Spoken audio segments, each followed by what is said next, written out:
സ്വാഗതം. ഞാൻ റീജ. നമ്മൾ ഇന്ന് ഡിസ്കസ് ചെയ്യാൻ പോകുന്നത് കേരള മോഡൽ ഓഫ് ഡെവലപ്മെന്റ് എന്ന ടോപ്പിക്കിനെ കുറിച്ചാണ്. അപ്പൊ ഈ ഒരു ടോപ്പിക് നമ്മൾ കേരളീയർ ഇത് പഠിക്കുമ്പോൾ നമുക്ക് ഏറെ അഭിമാനമുള്ള ഒരു ടോപ്പിക് തന്നെയാണ് കേരള മോഡൽ ഓഫ് ഡെവലപ്മെന്റ് എന്ന് പറയുന്നത്, അല്ലെ? അപ്പോ ഈ ഒരു ടോപ്പിക്കിന്റെ എവല്യൂഷൻ എന്താണ്, സിഗ്നിഫിക്കൻസ് എന്താണ്, ഫീച്ചേഴ്സ് എന്താണ് കേരള മോഡൽ ഓഫ് ഡെവലപ്മെന്റ്, ഇങ്ങനെ കുറെ കാര്യങ്ങളാണ് നമ്മൾ ഇന്നത്തെ ക്ലാസ്സിൽ ചർച്ച ചെയ്യാൻ പോകുന്നത്. അതുപോലെ തന്നെ ഇതുമായി കണക്ട് ചെയ്തിട്ടുള്ള പ്രീവിയസ് ഇയർ ക്വസ്റ്റ്യൻസ് നമ്മൾ ഡിസ്കസ് ചെയ്യും. അപ്പൊ എല്ലാവർക്കും ഒരിക്കൽ കൂടി നമ്മുടെ ക്ലാസ്സിലേക്ക് സ്വാഗതം. നമുക്ക് ആദ്യം തന്നെ എന്താണ് ഈ ഒരു മോഡൽ എന്ന് പറയാം. അപ്പൊ നിങ്ങൾ ചുറ്റും നോക്കുമ്പോൾ തന്നെ കുറെ കാര്യങ്ങൾ നിങ്ങൾക്ക് മനസ്സിലാക്കാൻ പറ്റും. നമുക്കറിയാം, നമ്മുടെ കേരളം എന്ന് പറയുമ്പോൾ 1956 നവംബർ 1 രൂപപ്പെട്ട നാട്, അല്ലെ? ഇന്ത്യയിലെ 14 സംസ്ഥാനങ്ങളും 6 കേന്ദ്രഭരണ പ്രദേശങ്ങളും രൂപപ്പെട്ടപ്പോൾ ഇവിടെയും എന്ത് ചെയ്തു? ഐക്യ കേരളം എന്നൊരു പുതിയൊരു സംസ്ഥാനം വേണം. ഇവിടെ 3 അതായത് തിരുവിതാംകൂർ രാജവംശം, കൊച്ചി രാജവംശം, പിന്നുള്ള മദ്രാസിന്റെ ഭാഗമായിരുന്ന ആ ഒരു വടക്കോട്ടുള്ള മലബാർ ഭാഗങ്ങൾ, ഇത് 3ഉം കൂടി ഒരുമിപ്പിച്ചുകൊണ്ട് മലയാളം സംസാരിക്കുന്നവർക്ക് വേണ്ടി ഒരു സംസ്ഥാനം വേണം എന്ന് EMS നമ്പൂതിരിപ്പാട് ഉൾപ്പെടെ കുറെ പേർ, കേളപ്പനൊക്കെ നേതാക്കൾ ഇവിടെ പറഞ്ഞിരുന്നു. അങ്ങനെ 1956 നവംബർ 1 സംസ്ഥാനങ്ങൾ രൂപീകരിച്ചപ്പോൾ നമ്മുടെ കേരളവും പിറവി കൊണ്ടു. അപ്പൊ കേരളം പിറന്നപ്പോൾ ഇവിടുത്തെ അവസ്ഥ എന്ന് പറയുന്നത് വളരെ ദുരിതപൂർവം തന്നെയാണ്. ജനങ്ങൾക്കൊന്നും വിദ്യാഭ്യാസമില്ല, പിന്നെയോ അങ്ങനെ ഹോസ്പിറ്റൽസ് ഒന്നും വലിയ രീതിയിലൊന്നും ഇല്ല. അപ്പൊ എല്ലാ തരത്തിലും വികസനമൊന്നും വലിയ രീതിയിലില്ല. രാജഭരണമായിരുന്നു അതിനു മുമ്പ് വരെ. പിന്നെ ബ്രിട്ടീഷുകാരുടെ അധിനിവേശം ഉണ്ടായിരുന്നു, ഡച്ചുകാരുടെ അധിനിവേശം ഉണ്ടായിരുന്നു. അപ്പൊ അങ്ങനെയൊക്കെ കിടന്ന ഒരു കാലഘട്ടമാണ്. കുറച്ചുപേർ പ്രമാണിമാരാണ്, ഇപ്പൊ ജന്മികൾ, അങ്ങനെയൊക്കെ ഉണ്ട്. എങ്കിലും കൂടുതൽ വിഭാഗം ജനങ്ങൾ ദരിദ്രരാണ്. ഇവിടെ അയിത്തം നിലനിന്നിരുന്ന കാലഘട്ടമാണ്, അല്ലെ? ക്ഷേത്രത്തിലോ അല്ലെങ്കിൽ രാജകൊട്ടാരത്തിന്റെ വഴികളിലൂടെ പോലും നടക്കാൻ കഴിയാത്ത ആളുകൾ ഉണ്ടായിരുന്ന കാലഘട്ടമാണ്. അപ്പൊ ഇവർക്ക് വിദ്യാഭ്യാസം ഇല്ലാത്തത് കൊണ്ട് തന്നെ മികച്ച ജോലി ചെയ്യാൻ പറ്റുന്നുണ്ടായിരുന്നില്ല. ഇനി സമ്പന്നർക്ക് പോലും എന്ത് ചെയ്യുന്നുണ്ടായിരുന്നില്ല, നല്ല ഉയർന്ന ജോലികളൊന്നും അന്ന് കൊടുത്തിരുന്നില്ല. പിന്നെ കേരളം പിറവി വന്ന് നമുക്ക് സ്വാതന്ത്ര്യം കിട്ടിയതിനു ശേഷമാണ് PSC പോലുള്ളതിലേക്ക് ആളുകൾ റിക്രൂട്ട് ചെയ്യപ്പെട്ടത്. അപ്പോ കേരളത്തിന്റെ അന്നത്തെ അവസ്ഥ എന്ന് പറയുന്നത് 56 മുതൽ 70 വരെയുള്ള അവസ്ഥ എന്ന് പറയുമ്പോൾ എന്തില്ല? കേരളത്തിന് മികച്ച ഹോസ്പിറ്റൽ സൗകര്യമില്ല. അതുപോലെ തന്നെ സ്ത്രീകൾക്ക് പ്രാതിനിധ്യം വളരെ കുറവായിരുന്നു എല്ലാ മേഖലകളിലും. ഇനി മറ്റൊരു കാര്യം, നമ്മളുടെ വിദ്യാഭ്യാസത്തിൽ അധികം ആളുകളൊന്നും സമ്പന്നരൊന്നും ആയിരുന്നില്ല. പിന്നെ എല്ലാവരും വളരെ താഴേക്കിടയിലുള്ള ജോലി ചെയ്യുന്ന ആളുകളായിരുന്നു. അപ്പൊ ഏതൊരു മേഖല എടുത്തു നോക്കിയാലും നമ്മൾ വളരെ താഴ്ന്നു കിടന്നിരുന്ന ഒരു കൊച്ചു സംസ്ഥാനം തന്നെയായിരുന്നു. എന്നാൽ പിന്നീട് ഒരു മാറ്റമുണ്ടാകുന്നു. കേരളത്തിന്റെ ഡെവലപ്മെന്റ് എന്ന് പറയുന്നത് നമ്മുടെ ഇന്ത്യയിലെ എല്ലാ സംസ്ഥാനങ്ങൾക്കും മാതൃകയായി മാറുകയാണ്.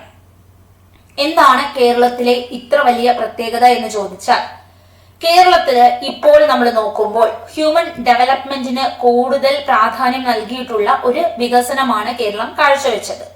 അതായത് ഇപ്പോ നമ്മള് ഒരു വികസനം കൊണ്ടുവരികയാണെന്ന് വിചാരിക്കുക. ഈ വികസനം കൊണ്ടുവന്നിട്ട് ആ ഒരു വികസനം ജനങ്ങൾക്ക് ദോഷമാണെങ്കിലോ, അല്ലെങ്കിൽ നമ്മളൊരു 10 വർഷം ഭയങ്കരമായി കഠിനമായി ജോലി ചെയ്യുന്നു, ഭയങ്കര റിസ്ക് ജോബൊക്കെ എടുക്കുകയാണ്, കോടികൾ സമ്പാദിച്ചു. പക്ഷെ 10ാം വർഷം നമ്മൾ തട്ടിപ്പോവുകയാണ് ഇത്രയും കിടന്ന് കഷ്ടപ്പെട്ടത് കൊണ്ട്. പ്രത്യേകിച്ച് ഗുണം എന്തെങ്കിലും ഉണ്ടോ? ഇല്ല. അതായത് നമ്മൾ ഒരു ജോലി ചെയ്യുകയാണെങ്കിൽ, അല്ലെങ്കിൽ നമ്മൾ ഈ ഒരു സംസ്ഥാനം ഇവിടെ വികസന പ്രവർത്തനങ്ങൾ കൊണ്ടുവരുമ്പോൾ ഇവിടുത്തെ ജനങ്ങളെ മുൻതൂക്കം നൽകണം. ഇവിടുത്തെ ജനങ്ങൾക്ക് അതുകൊണ്ടൊരു ഗുണം ഉണ്ടാകുന്നതായിരിക്കണം. അല്ലാതെ ജനങ്ങൾ മുഴുവൻ നശിച്ചു പോകുന്ന രീതിയിലുള്ള വികസനമാകരുത്. അപ്പൊ കേരളത്തിനെ കുറിച്ച് പറയുമ്പോൾ ആളോഹരി വരുമാനം അല്ലെങ്കിൽ പ്രതിശീർഷ വരുമാനം, പെർ ക്യാപിറ്റൽ ഇൻകം എന്ന് പറയുന്നത് മറ്റ് സംസ്ഥാനങ്ങളെ കമ്പയർ ചെയ്യുമ്പോൾ വളരെ കുറവാണ്. ഉത്തർപ്രദേശോ മഹാരാഷ്ട്രയോ അങ്ങനെയുള്ള സ്ഥലങ്ങളെയോ അല്ലെങ്കിൽ ഡൽഹി പോലുള്ള യൂണിയൻ ടെറിട്ടറിയൊക്കെ കമ്പയർ ചെയ്യുമ്പോൾ വളരെ കുറവാണ്. നമ്മൾ വളരെ ചെറിയൊരു സംസ്ഥാനം തന്നെയാണ്. എന്നാൽ നമ്മളുടെ ഈ വിദ്യാഭ്യാസ നിലവാരം, നമ്മുടെ ആരോഗ്യ പരിസ്ഥിതി, അങ്ങനെ നമ്മളുടെ നേട്ടങ്ങൾ എടുത്തു വെച്ച് നോക്കുമ്പോൾ അവരുമായി കമ്പയർ ചെയ്യാൻ പറ്റാത്ത അവസ്ഥയിലാണ്. ഇപ്പൊ നമ്മുടെ വിദ്യാഭ്യാസമുള്ള ആളുകൾ, നമ്മുടെ ചുറ്റുമുള്ള സ്ഥലങ്ങൾ നിങ്ങൾ നോക്കാമെങ്കിൽ തന്നെ നിങ്ങൾക്ക് മനസ്സിലാക്കാൻ പറ്റും. എല്ലാ വീടുകളിലും ഒരു ഡിഗ്രി ഉള്ള ആളെങ്കിലും കാണും, അല്ലെ? PG അല്ലെങ്കിൽ പ്രൊഫഷണൽ വിദ്യാഭ്യാസം ഒക്കെ നമ്മുടെ ചുറ്റുമുള്ള എല്ലാവരുടെ വീടുകളിലും ഉണ്ട്, അല്ലെ? എന്നാൽ ബീഹാറിലോട്ടോ മറ്റ് സംസ്ഥാനങ്ങൾ ഉത്തർപ്രദേശിലോട്ടോ ഗുജറാത്തിലോട്ടോ ഉള്ള ഏരിയയിലൊക്കെ പോകുമ്പോൾ അവിടെ ഒന്നും സമ്പന്നരല്ല, അവരൊന്നും പഠിക്കുന്നില്ല. പലരും എന്ത് ചെയ്യുന്നില്ല, ഇച്ചിരിയൊക്കെ സ്കൂളിലൊക്കെ പോകും, പിന്നെ അവർ കൊച്ചുനാളിലേക്ക് പതുക്കെ എന്ത് ചെയ്യും, ജോലിക്കൊക്കെ അങ്ങ് പോയി പൈസ ഉണ്ടാക്കി അങ്ങനെയൊക്കെ അങ്ങ് മാറുകയാണ്. അവിടെ കുറെ തൊഴിലും കിട്ടും. അതായത് ഒരുപാട് ഇപ്പൊ കൃഷിപ്പണികൾ ഒത്തിരി കിട്ടും, അതുപോലെ തന്നെ ഫാക്ടറിയിലൊക്കെ ജോലി, മൈനിങ്ങിലൊക്കെ ജോലി, അങ്ങനെയൊക്കെ ഇവർ എന്ത് ചെയ്യും, കുട്ടിക്കാലം മുതലേ അങ്ങ് പൈസ ഉണ്ടാക്കലാണ് അവരുടെയൊക്കെ മെയിൻ. നമ്മുടെ വീട്ടുകാരെന്താണ് പറയുന്നത്, നീ 1 രൂപ ഇങ്ങോട്ട് തരണ്ട, നീ പഠിച്ച് രക്ഷപ്പെടുക. അതാണ് നമ്മളുടെയൊക്കെ വീട്ടിലൊരു പോളിസി, അല്ലെ? അപ്പോ നമ്മളെ അവര് എത്ര നാൾ വരെ പഠിപ്പിക്കും? എപ്പോ പഠിക്കണോ അത്രയും നാൾ പഠിപ്പിക്കാൻ നമ്മുടെ പേരൻസ് റെഡിയാണ്. അവരെന്ത് രീതിയിലും കഷ്ടപ്പെടാൻ റെഡിയാണ്. നമ്മളൊന്ന് പഠിച്ചാൽ മതി. അതായത് 15 വയസ്സ് എന്ന് പറയുമ്പോൾ നമ്മുടെ ആ കുട്ടികൾ 10ാം ക്ലാസ് ആയതേ ഉള്ളൂ. പിന്നെ +2, അത് കഴിഞ്ഞ് ഡിഗ്രിക്ക് വിടും, PGക്ക് വിടും, പിന്നെ PSC കോച്ചിങ്ങിന് വിടും. ഇനി പ്രൊഫഷണൽ ആണ് പോകണമെങ്കിൽ എൻട്രൻസ് റിപ്പീറ്റിന് കോച്ചിങ് സെന്റർ വിടും. അങ്ങനെ എത്ര വേണമെങ്കിലും നമ്മുടെ പേരൻസ് റെഡിയാണ് നമ്മളെ കഷ്ടപ്പെടുത്തി ഇങ്ങനെ പഠിപ്പിച്ച് എങ്ങനെയെങ്കിലും ഒരു നല്ല നിലയിൽ എത്തിക്കുക എന്നുള്ളത് അവരുടെ വലിയൊരു എയിമാണ്. പിന്നെ നമ്മളും ഈ ഒരു രീതിയിലായതുകൊണ്ടും നമ്മൾ എന്ത് ചെയ്യും, അവരുടെ കഷ്ടപ്പാടും പിന്നെ ചുറ്റുമുള്ള ആളുകളൊക്കെ നല്ല നിലയിലാണ്. അപ്പൊ നമുക്കും സമൂഹത്തിൽ ഒരു സ്റ്റാറ്റസ് ഒക്കെ കിട്ടുന്നതിന് വേണ്ടി നമ്മൾ എന്ത് ചെയ്യും, എങ്ങനെയെങ്കിലും കഷ്ടപ്പെട്ട് പഠിക്കും, നമ്മൾ എങ്ങനെയെങ്കിലും ഒരു ജോലി കിട്ടണം എന്ന് അമിതമായി ആഗ്രഹിക്കും. അപ്പൊ ചുറ്റും നോക്കുമ്പോൾ എല്ലാവരും നല്ലൊരു ലൈഫ് സ്റ്റൈലാണ് നമ്മുടെ കേരളത്തില് മുന്നോട്ട് കൊണ്ടുപോയിക്കൊണ്ടിരിക്കുന്നത്. നമ്മളുടെ ഒരു ചെറിയ ചുറ്റളവ് എടുത്ത് നോക്കാമെങ്കിൽ നല്ലൊരു സ്കൂളുണ്ട്, LP school, UP school, college, അങ്ങനെ നമ്മളുടെ ഏതൊരു ചുറ്റുപാട് എടുക്കുമെങ്കിൽ വളരെ ആക്സസിബിൾ ആയിട്ട് നമുക്ക് എന്തുണ്ട്, സ്കൂളും കോളേജും LP സ്കൂളും UP സ്കൂളും ഇംഗ്ലീഷ് മീഡിയം സ്കൂളുകളും CBSE ICSE എല്ലാം നമ്മുടെ ചുറ്റും, നമ്മുടെ കേരളത്തിന്റെ അങ്ങോളം ഇങ്ങോളമാണ്. അല്ലാതെ ഒരു പ്രത്യേക സിറ്റി ഭാഗങ്ങളിൽ മാത്രമല്ല. ഇപ്പൊ ഓരോ ജില്ലകളുടെയും സിറ്റി ഭാഗങ്ങളിൽ മാത്രം ആക്സസ്, ബാക്കിയുള്ളവരെല്ലാം അവിടെ എത്തണം, അങ്ങനെയല്ല. നമ്മളുടെ ഏതൊരു മേഖലയിലും ഏതൊരു മൂലയ്ക്കും പോയി നോക്കാമെങ്കിൽ അവിടെ ഒരു സ്കൂള് കാണാം, അവിടെ ഒരു ഹോസ്പിറ്റൽ കാണാം, അല്ലെ? എല്ലാ ഫെസിലിറ്റിയും എല്ലാ സ്ഥലങ്ങളിലും ഉണ്ട്. നമ്മുടെ സ്ഥലങ്ങളിലൊക്കെ പോകുമെങ്കിൽ സൂപ്പർ മാർക്കറ്റുകൾ അവൈലബിൾ ആണ്, മീൻ ചന്തകൾ അവൈലബിൾ. നമുക്ക് മനുഷ്യന് എന്തൊക്കെയാണ് അത്യന്താപേക്ഷിതമായിട്ട് വേണ്ടത് അതെല്ലാം നമ്മളുടെ ചുറ്റുമുള്ള പ്രദേശങ്ങളിലെല്ലാം ഉണ്ട്. ഒരുവിധപ്പെട്ട എല്ലാ റൂട്ടുകളിലൂടെയും ബസ് സർവീസ് ഉണ്ട്, നമുക്ക് അങ്ങോട്ടും ഇങ്ങോട്ടും പോകാൻ അത് പറ്റുന്നുണ്ട്. പിന്നെ നമുക്ക് സാധനങ്ങൾ വാങ്ങാൻ ഇപ്പൊ സൂപ്പർ മാർക്കറ്റോ മറ്റ് കച്ചവട സ്ഥാപനങ്ങളോ കൊച്ചു കൊച്ചു കടകളോ എന്തായാലും നമുക്ക് സാധനങ്ങളെല്ലാം വിരൽത്തുമ്പിൽ കിട്ടുന്നത് പോലെ അടുത്തടുത്ത് തന്നെ സാധനങ്ങൾ കാണും, അല്ലെ? ഹോസ്പിറ്റൽ സൗകര്യമുണ്ട്, ഡ്രസ്സ് എടുക്കാനാണെങ്കിൽ അതുണ്ട്. അങ്ങനെ നമുക്ക് എല്ലാം എന്തുണ്ട്, നമ്മുടെ അടുത്ത് തന്നെ കിട്ടുന്നുണ്ട്. അപ്പോ നമ്മളുടെ എന്താണ് ഇവിടെ സംഭവിച്ചത്? 1986 നിന്ന് 70ലേക്ക് വരുമ്പോൾ കേരളത്തില് നമ്മുടെ ജനങ്ങൾക്ക് നല്ലൊരു അന്തരീക്ഷമാണ് ഇവിടെ ലഭിച്ചത്, നല്ല ജീവിക്കാനുള്ള ഒരു അന്തരീക്ഷമാണ്. ഇപ്പൊ മറ്റു സംസ്ഥാനങ്ങൾ, ബീഹാറോ ഗുജറാത്ത് ഉത്തർപ്രദേശ് അവിടെയൊക്കെ ഹരിയാന ഇവിടെയൊക്കെ എന്ന് വെച്ചാൽ പെൺകുട്ടി ആണ് ജനിക്കാൻ പോകുന്നതെന്ന് അറിയുമ്പോൾ പോലും കൊന്നുകളയുന്ന ഒരു സിസ്റ്റം ഉണ്ട്. പക്ഷെ നമ്മുടെ കേരളത്തിൽ അങ്ങനെയല്ല. നമ്മുടെ ഇവിടെ എന്ന് വെച്ചാൽ ആണായാലും പെണ്ണായാലും താല്പര്യമാണ്, അല്ലെ? 95% ആളുകൾക്കും ഏതെങ്കിലും ഒരു കുട്ടി മതി. ഇതിപ്പോ 2 പെണ്ണായാലും 3 പെണ്ണായാലും ഒന്നും ആർക്കും കുഴപ്പമില്ല. നമുക്ക് ഒരു ആ കുഞ്ഞിനെ നല്ല രീതിയിൽ വളർത്തി കൊണ്ടുപോകുന്ന ഒരു സിസ്റ്റമാണ് നമ്മുടെ ഈ സംസ്ഥാനത്തുള്ളത്. അല്ലാതെ ഭ്രൂണഹത്യയൊന്നും ഇവിടെയില്ല. അപ്പോ അങ്ങനെയുള്ള ഡെവലപ്മെന്റ് നമ്മുടെ കേരള മോഡൽ ഓഫ് ഡെവലപ്മെന്റിന്റെ ഭാഗമാണ്. അപ്പൊ അതുകൊണ്ടാണ് നമ്മളെ ഇപ്പോൾ ഇവിടുത്തെ സംസ്ഥാനങ്ങളുമായിട്ടല്ല കമ്പയർ ചെയ്യുന്നത്, ഡെവലപ്പ് ചെയ്തുകൊണ്ടിരിക്കുന്ന ഇന്ത്യയെ പോലുള്ള രാജ്യങ്ങളുമായിട്ടുമല്ല, ഓൾറെഡി ഡെവലപ്ഡ് ആയിട്ടുള്ള കൺട്രീസുമായിട്ടാണ്. ഇപ്പൊ ഇന്ത്യ പോലുള്ള രാജ്യങ്ങൾ ഡെവലപ്പിംഗ് കൺട്രീസ് ആണ്, ഡെവലപ്ഡ് സ്റ്റേറ്റിലേക്ക് എത്തിക്കൊണ്ടിരിക്കുന്നവരാണ്. നമ്മൾ അമേരിക്ക അല്ലെങ്കിൽ UK, ഫ്രാൻസ് ഇങ്ങനെ ഡെവലപ്ഡ് ആയിട്ടുള്ള ആളുകൾ കൈവരിച്ച പല മേഖലയിലെയും നേട്ടമാണ് നമുക്കിവിടെ കിട്ടിയിരിക്കുന്നത്. നമുക്കാണെങ്കിൽ ISRO ഉണ്ട്, അല്ലെ? ഇന്ത്യൻ സ്പേസ് റിസർച്ച് ഓർഗനൈസേഷന്റെ ആസ്ഥാനം എവിടെയാണ്? അത് ബാംഗ്ലൂരാണ്. പക്ഷെ നമ്മുടെ ഇവിടെ പണ്ട് മുതലേ ഇവിടെ പ്രവർത്തനങ്ങൾ നടക്കുന്നുണ്ട്. അതുമായി ബന്ധപ്പെട്ട ഒരു സെന്റർ ഇവിടെ എഞ്ചിനീയറിംഗ് പഠിക്കുന്ന എത്ര കുട്ടികളുണ്ട്, MBBS പഠിക്കുന്ന എത്ര കുട്ടികളുണ്ട്. അപ്പൊ നമ്മളുടെ പൊട്ടൻഷ്യൽ വളരെ കൂടുതലാണ്. പക്ഷെ ഇതൊക്കെ ആണെങ്കിലും പ്രതിശീർഷ വരുമാനം കുറവാണ്, തൊഴിലില്ലായ്മ അങ്ങനെ പ്രശ്നമുണ്ട്, അങ്ങനെ കുറെ പ്രശ്നങ്ങളൊക്കെ നമ്മൾ ഫോക്കസ് ചെയ്യുന്നുണ്ട്. എങ്കിലും നമ്മളുടെ ഈ ഒരു ഡെവലപ്മെന്റ് അതൊരു ഭയങ്കരമായ ചേഞ്ചസ് തന്നെയാണ്. ഇതിനെ കുറിച്ചാണ് നമ്മളുടെ ഇന്നത്തെ ക്ലാസ്സിൽ നമ്മൾ ചർച്ച ചെയ്യുന്നത്. ഓക്കെ ആണ്. അപ്പോൾ നമുക്ക് ടോപ്പിക്സിലേക്ക് പോകാം. ഇതൊക്കെ തന്നെയാണ് നമ്മൾ ഇതിനകത്ത് പറയാൻ പോകുന്നത്. ഇപ്പൊ നമ്മൾ ഇൻട്രൊഡക്ഷൻ പോലെ പറഞ്ഞിട്ടുള്ള കാര്യങ്ങളൊക്കെ തന്നെയായിരിക്കും ഡീറ്റെയിൽ ആയിട്ട് നമ്മൾ കാണാൻ പോകുന്നത്. കാര്യം ഇതൊക്കെ തന്നെയാണ് ഇതിന്റെ വികസനം എന്ന് പറയുന്നത്. അപ്പോ ഈ ഡെവലപ്മെന്റ് ഒരു യുണീക് അപ്രോച്ച് ആണ്. അപ്പൊ Indian state of Kerala has followed since the 1960s. 70s നല്ലൊരു വികസനം കാണുന്നത്. 1956 കേരളം പിറന്നത്. പക്ഷെ 1960s മുതലേ, അതായത് നമ്മുടെ സംസ്ഥാനത്ത് EMS മന്ത്രിസഭ വന്നു, അന്നേരം മുതലേ നമുക്കറിയാം അവരുടെ പ്രവർത്തനങ്ങൾ. ഇപ്പൊ ഭൂപരിഷ്കരണ നിയമമൊക്കെ കൊണ്ടുവരാൻ ശ്രമിച്ച ഒരു വ്യക്തിയാണ് EMS നമ്പൂതിരിപ്പാട്. അപ്പൊ അവര് തുടക്കം മുതലേ നമ്മുടെ ആളുകൾ എന്ത് ചെയ്തു, രാഷ്ട്രീയക്കാരാണെങ്കിലും എല്ലാ ഉദ്യോഗസ്ഥരാണെങ്കിലും ഒക്കെ കേരളത്തിന്റെ ഒരു ഡെവലപ്മെന്റിന് വേണ്ടി നല്ല രീതിയിൽ പ്രവർത്തിച്ച ആളുകളാണ്. ഓക്കെ, അപ്പൊ hi Ashwini, hi Gayu, hi Ramya, hi Rashmi, Jalakshmi. Okay, ഇനി നമ്മൾ നോക്കുന്നത്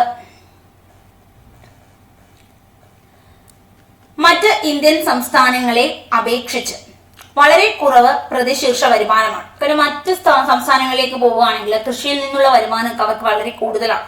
അതൊരു ഇൻഡസ്ട്രി, ഇപ്പൊ ഉത്തർപ്രദേശിലാണെങ്കിലും ജാർഖണ്ഡിലൊക്കെ ആണെങ്കിലും ഒരുപാട് ഇൻഡസ്ട്രി, മൈനിങ് ഏരിയാസ് ഒക്കെ ഉണ്ട്. അപ്പൊ അവർക്ക് എന്താണ്, പ്രതിശീർഷ വരുമാനം വളരെ കൂടുതലാണ്. ഇനി നമ്മളുടെ ജനസംഖ്യ 4 കോടിയേ ഉള്ളൂ. നമ്മൾ ഏരിയ വൈസും ചെറുതാണ്. നമ്മൾ ജനസംഖ്യ കൺട്രോൾ ചെയ്യുന്നത് എന്ന് പറയുന്നത് ഒരു ഗുണകരമായ കാര്യമാണ്. പക്ഷേ കൺട്രോൾ ചെയ്യും മറ്റവർക്കൊക്കെയാണ്, ഉത്തർപ്രദേശിനൊക്കെ ആണെങ്കിലോ ഒരുപാട് ജനസംഖ്യയാണ്. ജനസംഖ്യ കൂടുന്നത് പ്രശ്നം തന്നെയാണ് അല്ലെ, വികസനത്തിന് പ്രശ്നമായി മാറും. ജനങ്ങൾ ഒത്തിരി കൂടിക്കഴിഞ്ഞാൽ അത് ഒരുപാട് തരത്തിൽ, അതായത് ഫുഡിന്റെ പ്രശ്നം വരുന്നു, താമസത്തിന്റെ പ്രശ്നം വരുന്നു, അങ്ങനെ ഒത്തിരി പ്രശ്നങ്ങളിലേക്കാണ് നയിക്കുന്നത്. അപ്പോൾ പക്ഷെ അവർക്ക് ആളോഹരി വരുമാനം കൂടുതലാണ്. കാര്യം ഉത്തർപ്രദേശിലൊക്കെ എന്ന് വെച്ചാൽ ഒത്തിരി ഫാക്ടറീസ് ഉള്ളതാണ് മെയിൻ ആയിട്ടുള്ള ഒരു കാരണം വരുന്നത്. അപ്പോൾ നമ്മൾക്ക് അവരെ കമ്പയർ ചെയ്യുമ്പോൾ പ്രതിശീർഷ വരുമാനം എന്താണ്, വളരെ കുറവാണ്. അവർക്ക് സാമ്പത്തികമായി അവർ ഒത്തിരി ഉന്നതിയിലാണ്.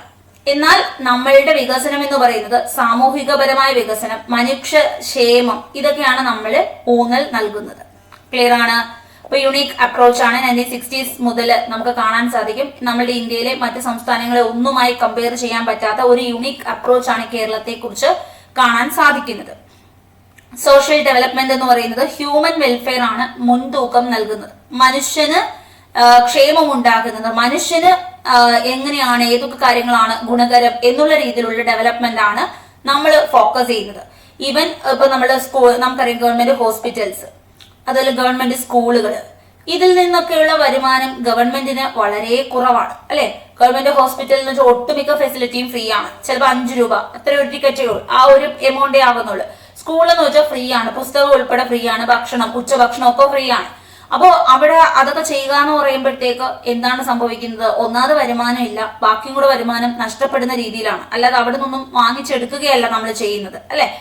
പക്ഷെ ഈ ഒരു ഫെസിലിറ്റി ഒക്കെ പ്രൊവൈഡ് ചെയ്യാൻ കാരണം നല്ലൊരു ഹോസ്പിറ്റൽ അല്ലെങ്കിൽ നല്ലൊരു സ്കൂള്, ഇതെന്തിനു കൊടുത്തു എന്ന് ചോദിച്ചാല് നല്ല സ്കൂൾ ഉണ്ടെങ്കിലേ കുട്ടികൾക്ക് എല്ലാവർക്കും വിദ്യാഭ്യാസം കിട്ടുകയും അവർ മികച്ച തൊഴിലിലേക്ക് പോവുകയും ചെയ്യുകയുള്ളൂ. ഫ്യൂച്ചറിലാണ് ഇതിനൊരു ബെനിഫിറ്റ് ഉണ്ടാകുന്നത്. ഇനി നല്ല ആരോഗ്യം, നമ്മുടെ ജനങ്ങൾക്ക് നല്ല ആരോഗ്യമില്ല, എല്ലാവരും കഷ്ടപ്പെടുന്ന അങ്ങ് ജോലി ചെയ്യുന്നു, ഉടനെ തന്നെ അവർ പെട്ടെന്ന് മരിച്ചു പോകുന്ന രീതിയിൽ, അല്ലെങ്കിൽ വലിയ വലിയ അസുഖങ്ങൾ അവരെ ബാധിക്കുന്ന രീതിയിലാണ്.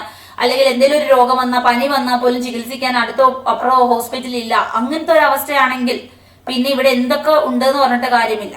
അപ്പൊ അതുകൊണ്ട് തന്നെ ആ ഒരു വെൽഫെയർ, നമ്മൾ പണം നോക്കിയല്ല, ഡെവലപ്മെന്റ്, ഇവിടെ ജനങ്ങൾക്ക് വേണ്ടിയിട്ടാണ് ഇവിടെ വെൽഫെയർ കൂടുതലും കൊണ്ടുവന്നിരിക്കുന്നത്. ആ ഒരു വിദ്യാഭ്യാസം, ഒരു എഡ്യൂക്കേഷൻ എന്ന് പറയുന്ന ഈ ഒരു പ്രോസസ്സിലൂടെ പോയത് കൊണ്ടുമാണ് നമ്മളുടെ ജനങ്ങൾക്കൊക്കെ എന്ത് സംഭവിക്കുന്നത്, ഇത്രയും വികസനം ഉണ്ടാകുന്നത്. ഇപ്പോൾ ഭ്രൂണഹത്യ ഇവിടെ കുറവാണ്. ഗവൺമെന്റ് പല പോളിസിയും കൊണ്ടുവന്നുള്ളത് വളരെ ഈസി ആയിട്ട് മനസ്സിലാക്കാൻ പറ്റുന്നുണ്ട്. ഇപ്പോൾ നമ്മളുടെ സംസ്ഥാനമാണ് ഡിജിറ്റൽ, 1ാം ഡിജിറ്റൽ സംസ്ഥാനമായി മാറിയത്. അല്ലെങ്കിൽ ബാങ്കിങ്ങിൽ ഏറ്റവും എല്ലാവരും ബാങ്കിങ് സമ്പൂർണ്ണ സംസ്ഥാനമായി മാറി. ഇതൊക്കെ മാറാൻ കാരണവും ഈ ഒരു വിദ്യാഭ്യാസം നമുക്ക് കിട്ടുന്നത് കൊണ്ടാണ്. ഇനി മനുഷ്യക്ഷേമവും സാമൂഹിക വികസനത്തിനുമാണ് ഊന്നൽ നൽകിയത് എന്ന് ഓർക്കുക. അപ്പൊ കേരള മോഡൽ ഡെവലപ്മെന്റ് എന്ന് വെച്ചാൽ ഇന്റർനാഷണൽ ലെവലിലാണ് റെക്കഗ്നൈസ് ചെയ്യപ്പെട്ടത്. ഇന്ത്യയിൽ മാത്രമല്ല, ഇന്റർനാഷണൽ ലെവലിൽ UN പോലും ചർച്ച ചെയ്യപ്പെട്ട ഒരു വികസനമാണ്. അപ്പൊ യുണീക്ക് മോഡൽ ആയതുകൊണ്ടാണ്. അത് വലിയൊരു പ്രത്യേകത എന്ന് വെച്ചാൽ പൈസ ഉണ്ടെങ്കിൽ ഇതൊക്കെ ചെയ്യാൻ എളുപ്പമാണ്. ഇപ്പൊ എന്റെ കയ്യിൽ എനിക്ക് ഭയങ്കരമായ പൈസയുള്ള ഒരാളാണെങ്കിൽ എനിക്ക് വലിയ 5-6 വീടോ അല്ലെങ്കിൽ എനിക്ക് വലിയ കാറോ ഒക്കെ വാങ്ങിക്കാം. പക്ഷെ പൈസ ഇല്ലാത്ത ഒരാള് അത് സ്വരുക്കൂട്ടി കൃത്യമായി അനലൈസ് ചെയ്ത് ആസൂത്രണം ചെയ്ത് ഇതൊക്കെ വാങ്ങിക്കുമ്പോഴാണ് നമ്മളൊരു ഇതൊരു അത്ഭുതമായി നമുക്ക് ഫീൽ ചെയ്യുന്നത് അല്ലെ. ഇതാണ് നമ്മുടെ കേരളത്തിന് ഇത്രയും ശ്രദ്ധിക്കാൻ കാര്യം വികസന രാജ്യങ്ങൾ, അവര് ഈ വികസിത രാജ്യങ്ങൾ എന്ന് പറയുമ്പോൾ അവർക്ക് ഇഷ്ടംപോലെ പൈസയുണ്ട്, പൈസ വന്നുകൊണ്ടേയിരിക്കുകയാണ്. അപ്പൊ അവർക്ക് നല്ല നല്ല ഹോസ്പിറ്റൽസും അല്ലെങ്കിൽ ഇങ്ങനത്തെ ഒരുപാട് എഡ്യൂക്കേഷൻ സെന്റേഴ്സും ഇങ്ങനെ ഒരുപാട് കാര്യങ്ങൾ അവർക്ക് ചെയ്യാൻ പറ്റുക. അവരുടെ പൈസ ഉണ്ട്, എങ്ങനെ വേണമെങ്കിലും എന്ത് വേണമെങ്കിലും അവർക്ക് ചെയ്യാം.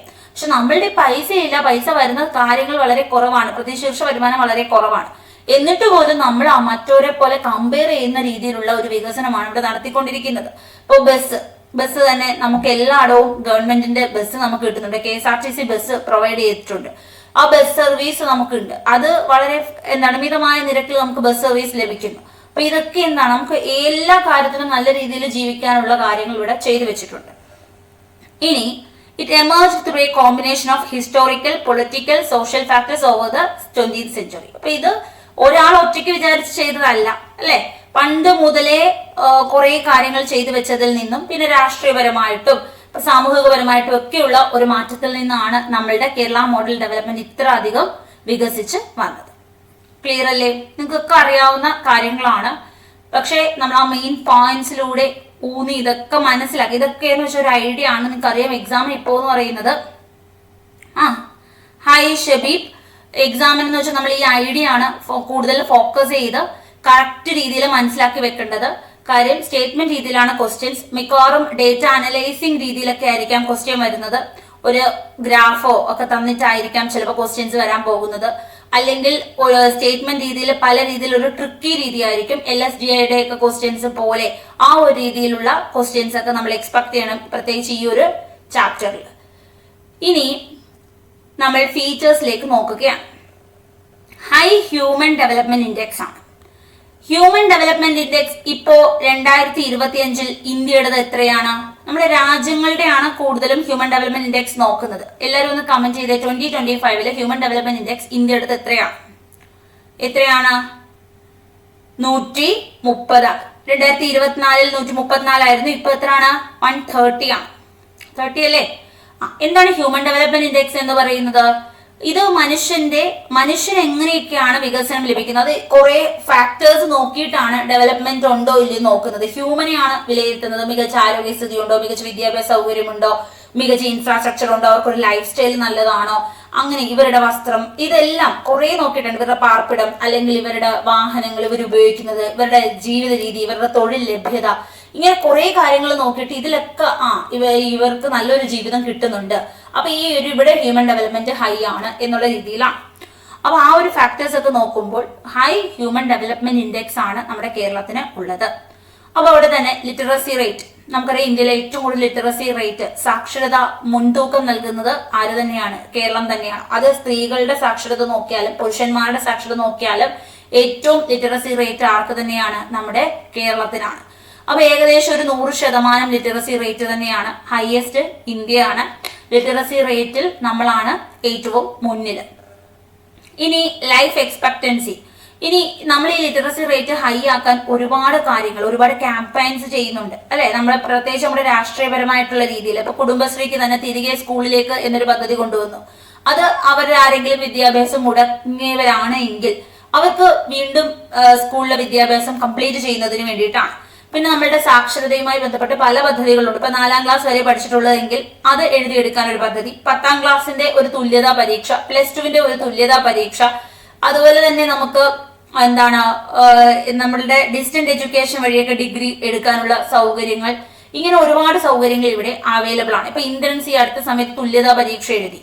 അതുപോലെ തന്നെ 96 വയസ്സുള്ളവരും 90 വയസ്സും മുകളിലുള്ളവരും ഒക്കെ ഇവിടെ ഈ ഒരു സാക്ഷരതാ പരീക്ഷയില്, ലിറ്ററസി പരീക്ഷയിൽ കാർത്തിയാനി അമ്മയൊക്കെ അറിയാം, ഗുഡ്വിൽ അംബാസിഡർ ആയി നമ്മുടെ കാർത്തിയാനി അമ്മയൊക്കെ. അപ്പൊ നാരിശക്തി അവാർഡ് ലഭിച്ചായിരുന്നു കാർത്തിയാനി അമ്മയ്ക്കൊക്കെ. അപ്പൊ അവരൊക്കെ 90 വയസ്സിന് മുകളിൽ പ്രായമുള്ളവരാണ്. ഈ ലിറ്ററസി പരീക്ഷ വിജയിച്ചവരാണ്. അതായത് തുല്യതാ പരീക്ഷയാണ് അവര് വിജയിച്ചത്.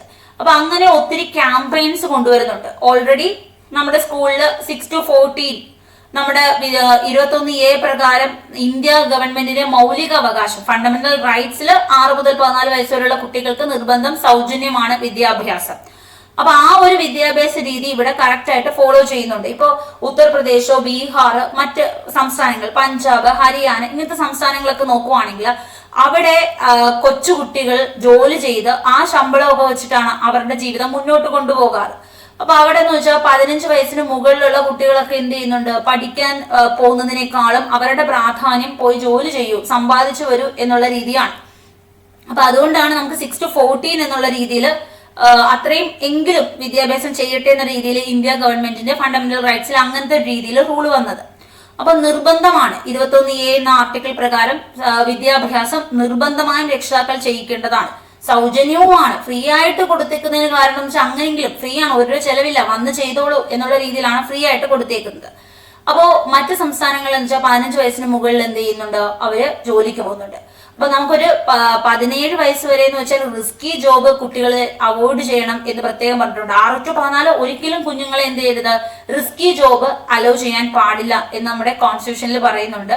അതായത് പലരും ഈ മൈൻ ഫാക്ടറീസിലും പാറ ഖനനങ്ങളിലും ഒക്കെ പോയി വളരെ റിസ്ക് ആയിട്ടുള്ള ജോബാണ് കുഞ്ഞുങ്ങളെ കൊണ്ടൊക്കെ ചെയ്യിക്കുന്നത്. അപ്പൊ അത്തരം ജോബ് അല്ലെങ്കിൽ ഉള്ളിലോട്ട് പോകുന്ന ഫാക്ടറി, അപ്പൊ അതിനകത്തോട്ടൊക്കെ എന്ന് വെച്ചാൽ ഭൂമിക്ക് അടിയിലോട്ടൊക്കെ പോകുമ്പോഴത്തേക്ക് ശ്വാസം കിട്ടിയൊക്കെ പെട്ടെന്ന് മരണം സംഭവിക്കുന്ന രീതിയിലുള്ള പലതരം അപകടം പിടിച്ച ജോലികളുണ്ട്. അപ്പൊ അത് പാടില്ല. 15 വയസ്സ് വരെ അവർക്ക് കുഞ്ഞു കുഞ്ഞു ജോലികളൊക്കെ ചെയ്യാം. അതിനുശേഷം മാത്രമേ 18 വയസ്സ് കഴിഞ്ഞാൽ ഓക്കെ, അപകടം പിടിച്ച ജോലിയോ എന്താണെങ്കിലും അവർക്ക് ചെയ്യാൻ പറ്റുന്ന ഒരു ലൈസൻസ് കിട്ടുകയുള്ളൂ. അപ്പൊ ഇവിടെ എന്ന് വെച്ചാൽ അങ്ങനെയല്ല. നമുക്കറിയാം, നമ്മൾ വിദ്യാഭ്യാസത്തിനാണ് മുൻതൂക്കം നൽകുന്നത്, കൃത്യമായി പഠിക്കാറുണ്ട്, എങ്ങനെയെങ്കിലും ഒരു ജോലി നേടണം, ഒരു നല്ല ഹൈ പ്രൊഫൈലിലോട്ട് പോകണം എന്നാണ് ഇവിടുത്തെ ഓരോ കുട്ടികളും ആഗ്രഹിക്കുന്നത്. അപ്പൊ ലിറ്ററസി റേറ്റ് എന്താണ് ഇവിടെ വളരെ കൂടുതലാണ്. ഇനി ലൈഫ് എക്സ്പെക്ടൻസി എടുക്കുവാണെങ്കിൽ നമ്മളുടെ ചുറ്റുമുള്ള ആളുകളെ നോക്കുമ്പോൾ നമുക്കൊരു ആവറേജ് ആണ് നോക്കുന്നത്. ഇപ്പൊ 4 കോടി ജനങ്ങളാണ് കേരളത്തിലുള്ളത്. ഈ ജനങ്ങളുടെ ആവറേജ് ആണ് ടോട്ടൽ നോക്കുന്നത്. ഇപ്പൊ പലയിടത്തെന്ന് വെച്ചാൽ കുഞ്ഞുങ്ങളുടെ മരണം അല്ലെ, ശിശു ഹത്യ ഒക്കെ വളരെ കൂടുതലാണ്. പക്ഷെ ഇവിടെ ഇൻഫന്റിന്റെ മരണമൊക്കെ എന്താണ്, വളരെ കുറവാണ്. പ്രസവത്തോടു കൂടിയുള്ള മരണം എന്ന് പറയുന്നത് വളരെ കുറവാണ് കേരളത്തിൽ. പണ്ടൊക്കെ എന്ന് വെച്ചാൽ കുഞ്ഞുങ്ങൾ ജനിച്ചു, ചില പ്രസവ കൂടെ അങ്ങ് മരിച്ചു, അല്ലെങ്കിൽ ഒരു 5 വയസ്സിനുള്ളിലൊക്കെ കുഞ്ഞുങ്ങൾക്ക് എന്തെങ്കിലുമൊക്കെ ഒരു രോഗം വന്ന് മരണം സർവ്വസാധാരണമായിരുന്നു. പക്ഷെ ഇപ്പൊ ഇവിടുത്തെ കേസ് ഇങ്ങനൊന്നും അല്ല. നമ്മള് ഒരു നല്ല രീതിയിലാണ് കെയറിങ് കുഞ്ഞുങ്ങൾക്ക് കൊടുക്കുന്നത്.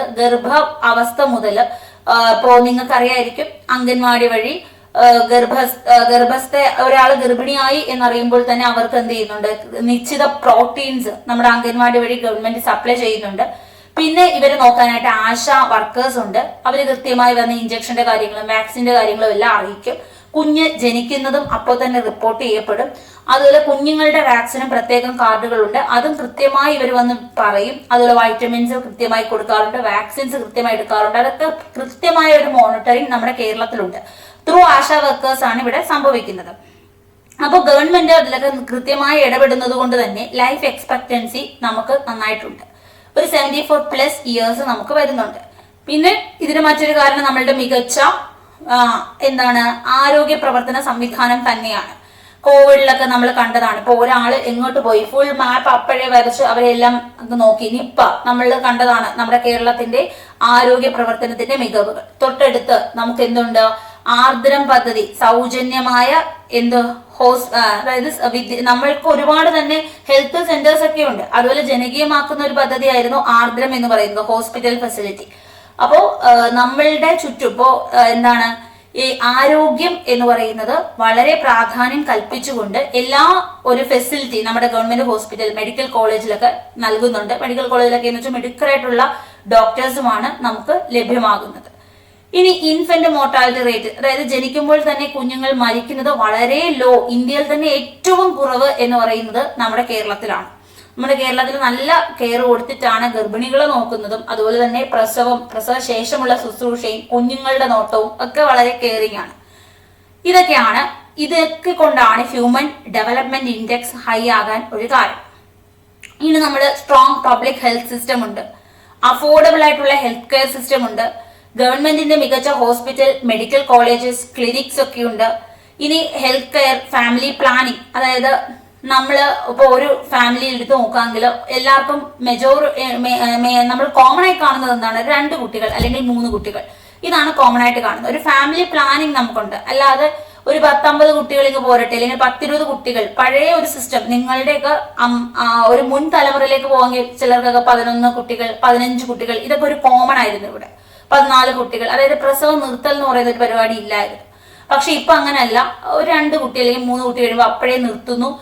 പ്രസവം എന്ത് ചെയ്യുകയാണ്, പെട്ടെന്ന് സ്റ്റോപ്പ് ചെയ്യുന്നു. അതിനുവേണ്ടിയും ആശാ വർക്കേഴ്സ് കൃത്യമായി വരികയും ആ ഒരു ഹസ്ബൻഡിനും വൈഫിനും ഒരു ബോധവൽക്കരണമൊക്കെ നൽകുകയും ചെയ്യുന്നുണ്ട്. അപ്പൊ പ്രോപ്പർ ആയിട്ടുള്ള ഒരു ഫാമിലി പ്ലാനിങ് ഇവിടെ നടന്നു. അതുകൊണ്ട് തന്നെ എന്ത് ചെയ്തു, ജനസംഖ്യ കൺട്രോൾ ചെയ്യാനും നമുക്ക് സാധിച്ചു. ഇനി യൂണിവേഴ്സൽ എഡ്യൂക്കേഷനിലേക്കാണ് പോകുന്നത്. ഫ്രീയും കമ്പൽസറി ആയിട്ടുള്ള പ്രൈമറി എഡ്യൂക്കേഷൻ ആണ്. 60-40 നമുക്ക് ഫ്രീ ആണ്, അതുപോലെ തന്നെ കമ്പൽസറി ആണ്, നിർബന്ധമാണ്. High enrollment and low drop out ആണ്. ഇനി ഫ്രീ ആന്ന് പറഞ്ഞിട്ടും മറ്റ് സംസ്ഥാനങ്ങളിൽ കുട്ടികളെ കിട്ടാറില്ല പഠിക്കാൻ. അപ്പൊ മറ്റ് സംസ്ഥാനങ്ങളിലേക്ക് പോകുമ്പോൾ ത്രിപുര, സിക്കിം അങ്ങനത്തെ ഏതൊരു സംസ്ഥാനം അല്ലെങ്കിൽ കേന്ദ്രഭരണ പ്രദേശങ്ങളിലേക്കൊക്കെ പോകുമ്പോൾ ഫ്രീ ആണ്. പക്ഷെ സ്കൂളിൽ എന്തില്ല, കുട്ടികളില്ല. കുട്ടികൾ ജോലിക്ക് പോയി അവർ പൈസ ഉണ്ടാക്കി അങ്ങനെ അവരവരുടെ രീതിയിൽ അങ്ങ് പോവുകയാണ്. പക്ഷെ ഇവിടെ അങ്ങനെയല്ല, കൃത്യമായി കുട്ടികളെ കിട്ടും. കുറച്ചു നാൾ മുമ്പ് വരെ ആദിവാസി മേഖലകളിൽ, ഇപ്പൊ വയനാട്, മാനന്തവാടി അങ്ങനത്തെ ഭാഗങ്ങളിൽ കുട്ടികൾ സ്കൂളിൽ വരില്ലായിരുന്നു. അവരെന്ത് ചെയ്യണം, അവരുടെ വീടുകളിലൊക്കെ ചുമ്മാ കറങ്ങി നടക്കലും വനത്തിലൊക്കെ പോയി സാധനങ്ങൾ വാങ്ങിച്ച് അങ്ങനെ തിന്ന് അങ്ങനെ അങ്ങ് നടക്കുമല്ലോ. പക്ഷെ ഇപ്പോ ആ ഒരു മേഖലയും എന്ത് ചെയ്യുന്നു, ഗവൺമെന്റിന്റെ ഇടപെടലൊക്കെ കൊണ്ട് നല്ല രീതിയിൽ കുട്ടികൾ വിദ്യാഭ്യാസം ചെയ്യുകയും IAS പോലുള്ള ലെവലിലേക്ക് ആ വിഭാഗങ്ങളിൽ നിന്ന് ഒരുപാട് കുട്ടികൾ മുന്നോട്ട് വരികയും ചെയ്തു അല്ലെ. അപ്പൊ നമ്മളുടെ ഇവിടെ ഫ്രീ ആണ്, കമ്പൽസറി ആണ്. നമുക്ക് അങ്ങനെ ഡ്രോപ്പ് ഔട്ട്സ് എന്ന് പറയുന്നത് വളരെ കുറവാണ്. കുട്ടികൾ എന്തായാലും ഒരു 10ാം ക്ലാസ് +2 ഒക്കെ കഴിയാത്ത കുട്ടികൾ വളരെ റെയർ ആണ്. കൃത്യമായി കുട്ടികൾ ഇവിടെ വരികയും ക്ലാസ് അറ്റൻഡ് ചെയ്യുകയും റെഗുലർ ആയിട്ട് പഠിക്കുകയും ഒക്കെ ചെയ്യുന്ന ഒരു വിഭാഗമാണ് നമുക്കുള്ളത്. യൂണിവേഴ്സൽ എഡ്യൂക്കേഷൻ വളരെ മികച്ച രീതിയിൽ പോകുന്നു. അപ്പൊ ഗവൺമെന്റ് ഇത്രയും ഫെസിലിറ്റി കൊടുത്തു എന്ന് പറഞ്ഞിട്ട് കാര്യമില്ല, കൃത്യമായി അത് യൂട്ടിലൈസ് ചെയ്യുന്ന ജനങ്ങളെ കൂടി നമ്മുടെ കേരളത്തിൽ കിട്ടി. ലാൻഡ് റിഫോംസ് നോക്കുവാണെങ്കിൽ റീഡിസ്ട്രിബ്യൂട്ടഡ് ലാൻഡ് ടു ലാൻഡ്ലെസ് പീപ്പിൾ, നമ്മൾ ഭൂപരിഷ്കരണ നിയമമുണ്ട് അല്ലെ, ഭൂപരിഷ്കരണ നിയമം. ഈ ഭൂപരിഷ്കരണ നിയമം EMS മന്ത്രിസഭ മുതൽ ഇത് നടപ്പാക്കാൻ ശ്രമിച്ചതാണ്. ആദ്യമൊന്നും സംഭവിച്ചില്ല. നമ്മൾ ഇതിനു മുമ്പും ഇന്ത്യയിൽ ഇങ്ങനത്തെ കാര്യങ്ങൾ കേട്ടിട്ടുണ്ട്. ഇപ്പൊ ഭൂദാന പ്രസ്ഥാനം വിനോബ ഭാവെ കൊണ്ടുവന്നതാണ്. അതെന്തായിരുന്നു, അതും ഇതുപോലെ തന്നെയാണ്. ഒരുപാട് ഭൂമി ഉള്ളവരുടെ കയ്യിൽ നിന്ന് അവരുടെ സമ്മതത്തോടു കൂടി കുറച്ച് ഭൂമി വാങ്ങിച്ചിട്ട് ഭൂമി ഇല്ലാത്ത ആളുകളിലേക്ക് ഡിസ്ട്രിബ്യൂട്ട് ചെയ്തതാണ്. അത് വിനോബ ഭാവെ 1951 പോച്ചമ്പള്ളി തെലങ്കാനയിൽ നടപ്പിലാക്കിയതാണ്. എന്നാൽ നമ്മുടെ കേരളത്തിലും ഇതുപോലെ തന്നെ രാജഭരണം അവസാനിച്ചു, നമ്മൾ ഒരു സംസ്ഥാനമായി. പക്ഷേ ജന്മിത്ത വ്യവസ്ഥയിലൊക്കെ വളരെ ഏക്കർ കണക്കിന് ഭൂമികൾ പലരുടെ കയ്യിൽ ഇരിപ്പുണ്ട്. രാജാവ് പട്ടയം പതച്ചൊക്കെ കൊടുത്തതാണ്. അപ്പൊ അത് അവരുടെ കയ്യിൽ വെറുതെ ഇങ്ങനെ ഏക്കർ കണക്കിന് ഭൂമി ഇരിക്കുകയാണ്. ഇവിടെ ജനങ്ങളുള്ളതോ, നമ്മുടെ സംസ്ഥാനത്തിലെ ഒട്ടുമിക്ക ജനങ്ങളും എന്താണ്, ഭൂരഹിതരാണ്. അവർക്ക് ഭൂമി സ്വന്തമായിട്ടില്ല, അവർ കർഷകരാണ്. നമ്മളുടെ സംസ്ഥാനം രൂപപ്പെട്ട് കഴിഞ്ഞപ്പോൾ ഇവിടെ ഉള്ള ആളുകളെല്ലാം മെജോറിറ്റി ആളുകളുടെ ജോലി കർഷകരാണ്. പക്ഷേ അവർക്ക് ഭൂമിയൊന്നുമില്ല. ഇവർ ഈ പാട്ടത്തിനൊക്കെ എടുത്താണ് കൃഷി ചെയ്യുന്നത്. അപ്പൊ ഇവർക്ക് നല്ല രീതിയിലൊന്നും ജീവിതം മുന്നോട്ട് കൊണ്ടുപോകാനുള്ള ഒരു സൗകര്യവുമില്ല. അപ്പൊ അങ്ങനെ ഇരിക്കുമ്പോഴാണ് ഒരുപാട് ഭൂമി, നമുക്കൊരു ലിമിറ്റ് വെച്ചു, ഇത്ര ഭൂമി മാത്രമേ ഒരാൾക്ക് സ്വന്തം പേരിൽ കൈവശം വെക്കാൻ പറ്റൂ. ഇന്ത്യയിൽ നമുക്ക് ആ റൂളുണ്ട്. അത് പ്രകാരം അധികമുള്ള ഭൂമികളെല്ലാം എന്ത് ചെയ്യുന്നു, പിടിച്ചെടുക്കുകയും ഭൂമി ഇല്ലാത്തവരിലേക്ക് അത് ഡിസ്ട്രിബ്യൂഷൻ നടത്തുകയും ചെയ്തു. അപ്പൊ ഓണർഷിപ്പ് ഇതെന്ന് വെച്ചാൽ ഫാമേഴ്സിനെ എംപവർ ചെയ്യുന്നതിന് വേണ്ടിയിട്ടാണ്. പിന്നെ മറ്റ് കൂലി വേല ഒക്കെ ചെയ്യുന്ന പാവപ്പെട്ട ആളുകൾക്ക്, ഭൂമി ഇല്ലാത്തവർക്കൊരു ഭൂമി അതുവഴി ലഭിച്ചു. ഇനി നമുക്ക് ഇപ്പോഴും അറിയാം, അത് കേന്ദ്ര ഗവൺമെന്റിന്റെ ആണെങ്കിലും സ്റ്റേറ്റ് ഗവൺമെന്റിന്റെ ഒക്കെ ആണെങ്കിലും പ്ലാനുകളുണ്ട്. ഇപ്പൊ ഭൂമി ഉണ്ട്, ഇപ്പൊ 1 സെന്റ് അല്ലെങ്കിൽ 5 സെന്റ് ഭൂമി ഉണ്ടെങ്കിൽ നമുക്ക് 4 ലക്ഷം രൂപ 5 ലക്ഷം രൂപ തരും വീട് വെക്കാൻ. അപ്പൊ അങ്ങനത്തെ പ്ലാനുകളും ഉണ്ട്. ഇനി ഭൂമി ഇല്ലാത്തവർക്ക് ഭൂമി കൊടുക്കുന്ന പ്ലാനുകളും ഉണ്ട്. അപ്പൊ അത്തരം പ്ലാനുകളിലൂടെ ജനങ്ങൾക്കെല്ലാം എന്ത് ചെയ്തു, ഒരു വീട്, അവർക്കൊരു സേഫ്റ്റി എന്നുള്ള രീതിയിൽ ഒരു വീട് കിട്ടുന്ന രീതിയിലേക്ക് ജനങ്ങളെ എത്തിക്കുകയാണ്. ഇവിടെ എന്ന് വെച്ചാൽ ഒരുപാട് പ്ലാനുകൾ ഗവൺമെന്റ് നിങ്ങൾ കാണുന്നതാണ്. ഇപ്പൊ മംഗല്യ എന്ന് പറയുന്ന പ്ലാൻ ഉണ്ട്. അതായത് പെൺകുട്ടികളെ കല്യാണം കഴിപ്പിക്കാൻ സാധിക്കുന്നില്ല, അങ്ങനെയാണെങ്കിൽ അവർക്ക് ഇത്ര രൂപ കൊടുക്കുന്നു പേരൻസിന് കല്യാണം സഹായിക്കാൻ. ഇനി വിധവകളെ വിവാഹം കഴിപ്പിക്കാൻ അതിന് സഹായ വാഗ്ദാനമുണ്ട്. ആശ്വാസ കിരണം പോലുള്ള പദ്ധതികളുണ്ട്. കിടപ്പ് രോഗികളെ സംരക്ഷിക്കുന്നതിന് വേണ്ടിയിട്ടുള്ള പദ്ധതികളുണ്ട്. പിന്നെ നമ്മുടെ സ്നേഹസ്പർശം പോലുള്ള പദ്ധതികളുണ്ട്. പിന്നെ 2 പേരൻസും മരിച്ചു, ആ കുട്ടികളെ നോക്കുന്ന ബന്ധുവിന് മാസം ഇത്ര രൂപ നൽകുന്ന പദ്ധതികളുണ്ട്. അങ്ങനെ ഒരുപാട് ജനങ്ങളെ സംരക്ഷിക്കുന്ന, ഒരു ലാഭവും നോക്കാതെ ജനങ്ങളെ സംരക്ഷിക്കുന്ന നിരവധി പദ്ധതികൾ നമ്മുടെ കേരളത്തിലുണ്ട്. ഇനി ഇവിടെ വൃദ്ധരെ നോക്കാൻ വൃദ്ധ സദനങ്ങൾ ഒരുപാടുണ്ട്. അതുപോലെ തന്നെ കുഞ്ഞുങ്ങൾ, ഉപേക്ഷിക്കപ്പെട്ട അനാഥത്വത്തിലേക്ക് വലിച്ചെറിയുന്ന കുഞ്ഞുങ്ങളെ സംരക്ഷിക്കാൻ അനാഥാലയങ്ങൾ ഇവിടെയുണ്ട്. പിന്നീട് ഇപ്പൊ ജയിലിലൊക്കെ പോയി ശിക്ഷ അനുഭവിച്ചു, അല്ലെങ്കിൽ മാനസിക രോഗിയാണ്, ഇവർക്ക് തിരികെ പോയി ജീവിക്കാൻ ഒരിടമില്ല എന്നുണ്ടെങ്കിൽ അവരെ സംരക്ഷിക്കാനും ഗവൺമെന്റിന്റെ വസതികൾ ഇവിടെയുണ്ട്. പിന്നെ വട്ടൊക്കെ വന്നു, അങ്ങനെ മാനസിക രോഗിയാകാം. അപ്പൊ അങ്ങനെയുള്ളവരെയൊക്കെ സംരക്ഷിക്കാനുള്ള ഒരു ഗവൺമെന്റിന്റെ ഫെസിലിറ്റി ഇവിടെയുണ്ട്. ഡീസെൻട്രലൈസ്ഡ് ഗവേണൻസ് ആണ്. അപ്പൊ ഇവിടെ ലോക്കൽ സെൽഫ് ഗവൺമെന്റ്സ്, നമുക്കറിയാം നമ്മളുടെ ഇന്ത്യയിൽ ഗാന്ധിജി കണ്ട സ്വപ്നമാണ് ഗ്രാമ സ്വരാജ് എന്നത്. പഞ്ചായത്തുകളിലൂടെ, ഗ്രാമത്തിലൂടെ വികസനം കൊണ്ടുവരണം. ഇന്ത്യ എന്ന് പറയുമ്പോൾ ഗ്രാമത്തിലാണ് എല്ലാ വികസനങ്ങളും തുടങ്ങേണ്ടത് എന്നൊക്കെയാണ് നമ്മുടെ ഗാന്ധിജിയുടെ സ്വപ്നം. അതുപോലെ തന്നെയാണ് 73 എന്ന ഭേദഗതിയിലൂടെ പഞ്ചായത്ത് രാജ് ഇവിടെ നിലവിൽ വരികയും 74 നഗരപാലിക മുനിസിപ്പാലിറ്റി ആക്ടും നിലവിൽ വന്നു. ഈ 2 ഭേദഗതിയിലൂടെയാണ് നിലവിൽ വന്നത്. അപ്പോ ഗ്രാമസഭകൾ കൂടുന്നു. അപ്പൊ ഗ്രാമസഭ എന്ന് പറയുമ്പോൾ അവിടെ 18 വയസ്സ് പൂർത്തീകരിച്ച വോട്ട് ചെയ്യാൻ സാധിക്കുന്ന എല്ലാവർക്കും ഗ്രാമസഭയിൽ സമ്മേളിക്കാം. അവർക്ക് അവരുടെ പ്രശ്നങ്ങൾ അവതരിപ്പിക്കാം. അത് എന്ത് പോകുന്നു, അത് ചർച്ച ചെയ്യപ്പെടുന്നു. മെയിൻ ആയിട്ടുള്ള പ്രശ്നങ്ങൾ എങ്ങോട്ട് പോകും, അടുത്ത താലൂക്കിലോട്ടും അതുപോലെ തന്നെ ജില്ലാ ഓഫീസുകളിലേക്കും പോകും. അത് സംസ്ഥാനങ്ങളിലേക്ക് എത്തും. കേരളം പോലുള്ള സംസ്ഥാനങ്ങളില് ജനകീയ പരിപാടികളുണ്ട്. മുഖ്യമന്ത്രിയുടെ പോർട്ടലിലേക്ക് നമുക്ക് ഡയറക്റ്റ് മെയിൽ അയക്കാം. നമ്മളെ അഡ്രസ് ചെയ്യപ്പെടും. മുഖ്യമന്ത്രിയുമായി സംവദിക്കുന്നതിനുള്ള പദ്ധതികളും നമുക്കിവിടെയുണ്ട്. ഇനി സിറ്റിസൺസ് ഡെവലപ്മെന്റ് പ്ലാനിങ്ങിലും ബഡ്ജറ്റിങ്ങിലും ഒക്കെ എന്ത് ചെയ്യുന്നുണ്ട്, ആക്റ്റീവായിട്ട് പാർട്ടിസിപ്പേറ്റ് ചെയ്യുന്നുണ്ട്. അപ്പൊ നമ്മുടെ ഗ്രാമസഭ കൂടുമ്പോൾ എന്ത് ചെയ്യുന്നുണ്ട്, ജനങ്ങൾ കൃത്യമായി പങ്കെടുക്കുന്നു. അവർക്ക് വേണ്ട ആവശ്യങ്ങൾ ഉന്നയിക്കുന്നു. അതുപോലെ ഇപ്പൊ സോഷ്യൽ മീഡിയയിലൂടെ ആണെങ്കിലും ഒക്കെ എന്ത് ചെയ്യുന്നുണ്ട്, ജനങ്ങളുടെ ആവശ്യങ്ങൾ ഉന്നയിക്കുന്നുണ്ട്. അതുപോലെ മുഖ്യമന്ത്രിയുടെ പോർട്ടലുകളിലൂടെയും എന്ത് ചെയ്യുന്നുണ്ട്, ജനങ്ങൾ തങ്ങളുടെ ആവശ്യങ്ങൾ അറിയിക്കാറുണ്ട്. അതൊക്കെ എന്ത് ചെയ്യുന്നുണ്ട്, കൃത്യമായി അതിനൊരു റിസൾട്ട് ഉണ്ടാക്കുന്നുണ്ട്. ഇനി high social indicator despite low income, നമുക്ക് ഇൻകം കുറവാണെന്നുള്ളതാണ് ഏറ്റവും പ്രധാനപ്പെട്ട ഒരു കാര്യം. അപ്പൊ നമുക്ക് ഇൻകം കുറവാണ്, പക്ഷേ എങ്കിലും എന്ത് ചെയ്യുന്നുണ്ട്, ഡെവലപ്മെന്റ് വളരെ മികച്ച രീതിയിൽ ഇവിടെ നടക്കുന്നു. ഇൻകം വളരെ കുറവാണ്, പക്ഷെ എന്ത് ചെയ്യുന്നുണ്ട്, ഈ ഒരു ഡെവലപ്മെന്റ് വളരെ നല്ല രീതിയിൽ മുന്നോട്ട് പോകുന്നുണ്ട്. ഇനി നമ്മൾ നോക്കുമ്പോ റീഡിസ്ട്രിബ്യൂഷൻ ഓഫ് വെൽത്ത്, അതായത് ഭൂമി ഇല്ലാത്തവരിലേക്ക് ഭൂമി എത്തിക്കുന്നു, വീടില്ലാത്തവരിലേക്ക് വീടെത്തിക്കുന്നു. ഫുഡ് സെക്യൂരിറ്റി, എല്ലാവർക്കും കൃത്യമായി ഒരു ഭക്ഷണം ലഭിക്കുന്നുണ്ട്. ഇപ്പൊ കോഴിക്കോടൊക്കെ ആണെങ്കിൽ ഭക്ഷണം ഇല്ലാത്തവർക്ക് ഭക്ഷണം എടുക്കാനുള്ള പല ഫ്രിഡ്ജ് പോലത്തെ സംവിധാനങ്ങൾ അവിടെ വെച്ചിട്ടുണ്ട്. ഫ്രീ ആയിട്ട് പോയി ഫുഡ് എടുക്കാം, അല്ലെ? അപ്പൊ ഇവിടെ അല്ലെങ്കിൽ തന്നെ നമുക്ക് എന്ത് ചെയ്യുന്നുണ്ട്, ഫുഡ് സെക്യൂരിറ്റി ഉണ്ട്. ഇപ്പോഴുള്ള 1970s മുതലേ നമുക്കൊരു ഫുഡ് സെക്യൂരിറ്റി വരുന്നുണ്ട്. റേഷൻ കടകളൊക്കെ പ്രോപ്പർ ആയിട്ടാണ് വർക്ക് ചെയ്യപ്പെടുന്നത്. കള്ളത്തരവോ കരിഞ്ചന്തകളോ അങ്ങനെയൊന്നുമില്ല. അതുകൊണ്ട് തന്നെ നമുക്കൊരു ഫുഡ് സെക്യൂരിറ്റി ഉണ്ട്. നമുക്കെല്ലാം മാർക്കറ്റിൽ അവൈലബിൾ ആണ്. ജനങ്ങളുടെ ക്ഷേമമാണ് ഏതൊരു മേഖലയിലും ഇവിടെ മുൻതൂക്കം നൽകുന്നത്. Strong role of social movements. ഇനി active involvement of trade unions, അതുപോലെ വിമൻ ഗ്രൂപ്പ്സ്, പൊളിറ്റിക്കൽ ഓർഗനൈസേഷൻസ്, ഇതൊക്കെ നമുക്ക് കാണാൻ പറ്റും. സാമൂഹിക പ്രസ്ഥാനങ്ങളുടെ ശക്തമായ ഒരു പങ്കും ഇതിന് കാരണമാണ്. ഇപ്പൊ നിങ്ങൾക്കറിയാം, നമ്മുടെ കേരളമാണെങ്കിലും ഇന്ത്യയിലാണെങ്കിലും നവോത്ഥാന പ്രസ്ഥാനങ്ങൾ ഉടലെടുത്തു. അത് അവർക്ക് കുറെ വിവരമുള്ള അല്ലെങ്കിൽ വിദ്യാഭ്യാസമുള്ള ആളുകളാണ് ഈ കാണുന്നതെല്ലാം തെറ്റാണ്, ഇതൊക്കെ ഇവിടെ ശരിയാകത്തില്ല, ഇത് തെറ്റായുള്ള ഒരു കാര്യമാണെന്ന് കുറച്ച് വിദ്യാഭ്യാസം എഡ്യൂക്കേഷൻ ലഭിച്ചവർക്കാണ് ഇങ്ങനെ ചോദ്യം ചെയ്യപ്പെടാൻ തുടങ്ങിയത്. അപ്പൊ അതുപോലെ തന്നെയാണ് നമ്മുടെ കേരളത്തിൽ നല്ലൊരു വിദ്യാഭ്യാസം കിട്ടുമ്പോൾ നമുക്ക് ഇന്ന ഫെസിലിറ്റി വേണം എന്ന് ആവശ്യപ്പെടും നമ്മൾ, അല്ലെ? നമുക്ക് മനസ്സിലാക്കാൻ പറ്റും നമ്മൾ അവിടെ ഇങ്ങനെയാണ് ഇവിടെ ഇങ്ങനെയാണ്, അപ്പൊ നമുക്ക് ഈ ഫെസിലിറ്റീസ് ഒക്കെ വേണം എന്നുള്ള ആവശ്യം വരും. അതുപോലെ ട്രേഡ് യൂണിയനുകൾ, ഇപ്പൊ ട്രേഡ്സ് അവർക്കാണെങ്കിലും അവരുടെ യൂണിയൻ ഉണ്ട്. അപ്പൊ എന്തെങ്കിലും ഒരു പ്രശ്നം വന്നാൽ അവർ ഇടപെടും. വനിതാ ഗ്രൂപ്പുകളുണ്ട്, കുടുംബശ്രീ പോലുള്ള ഫെസിലിറ്റീസ് ഇവിടെയുണ്ട്. അപ്പൊ രാഷ്ട്രീയ സംഘടനകളുണ്ട്. ഇപ്പൊ ഭരിക്കുന്ന ആളുകൾ എന്തെങ്കിലും തെറ്റ് ചെയ്താൽ ഉടനെ പ്രതിപക്ഷം അതിനകത്ത് ചോദ്യം ചെയ്യും, മറ്റു പാർട്ടികൾ ചോദ്യം ചെയ്യും. പിന്നെ ഇവിടെ ഭരണം നിലനിർത്തണമെങ്കിൽ നല്ല രീതിയിൽ ജനങ്ങളെ ക്ഷേമം അന്വേഷിച്ച് ഭരിച്ചാൽ മാത്രമേ അടുത്ത പ്രാവശ്യം നമ്മൾ വോട്ട് ചെയ്ത് വിജയിപ്പിക്കൂ. അല്ലാണ്ട് ഒരു ബ്ലാങ്ക് ആയിട്ട് പോയി വോട്ട് ചെയ്യുന്നവരല്ല മലയാളികൾ. അപ്പൊ ആ ഒരു രീതിയിൽ അവർ പ്രോപ്പറായിട്ട് ഇന്നതൊക്കെ ചെയ്തു എന്ന് കാണിക്കാൻ വേണ്ടിയിട്ടെങ്കിലും കുറെ കാര്യങ്ങളൊക്കെ ചെയ്യും. പിന്നെ എന്താണ്, എംപവർമെന്റ് ഓഫ് മാർജിനലൈസ്ഡ് കമ്മ്യൂണിറ്റീസ്. ഇപ്പൊ താഴേക്കിടയിൽ ആയപ്പെട്ട അല്ലെങ്കിൽ പിന്നോക്കമായി നിലനിന്നിരുന്ന ഇപ്പൊ SC വിഭാഗക്കാരാണെങ്കിലും മറ്റു പിന്നോക്കക്കാർ, OEC-ക്കാര്, അപ്പൊ അങ്ങനെയൊക്കെ ഉള്ളവരെയൊക്കെ എന്ത് ചെയ്യുന്നുണ്ട്, കൃത്യമായി അവരിലേക്കൊക്കെ വിദ്യാഭ്യാസം കൊടുക്കുകയും അവരുടെ സമൂഹത്തെയും നല്ല രീതിയിൽ മുന്നോട്ട് കൊണ്ടുവരുന്നതിന് വേണ്ടിയിട്ടുള്ള പല ഫെസിലിറ്റീസും കൊടുത്തു.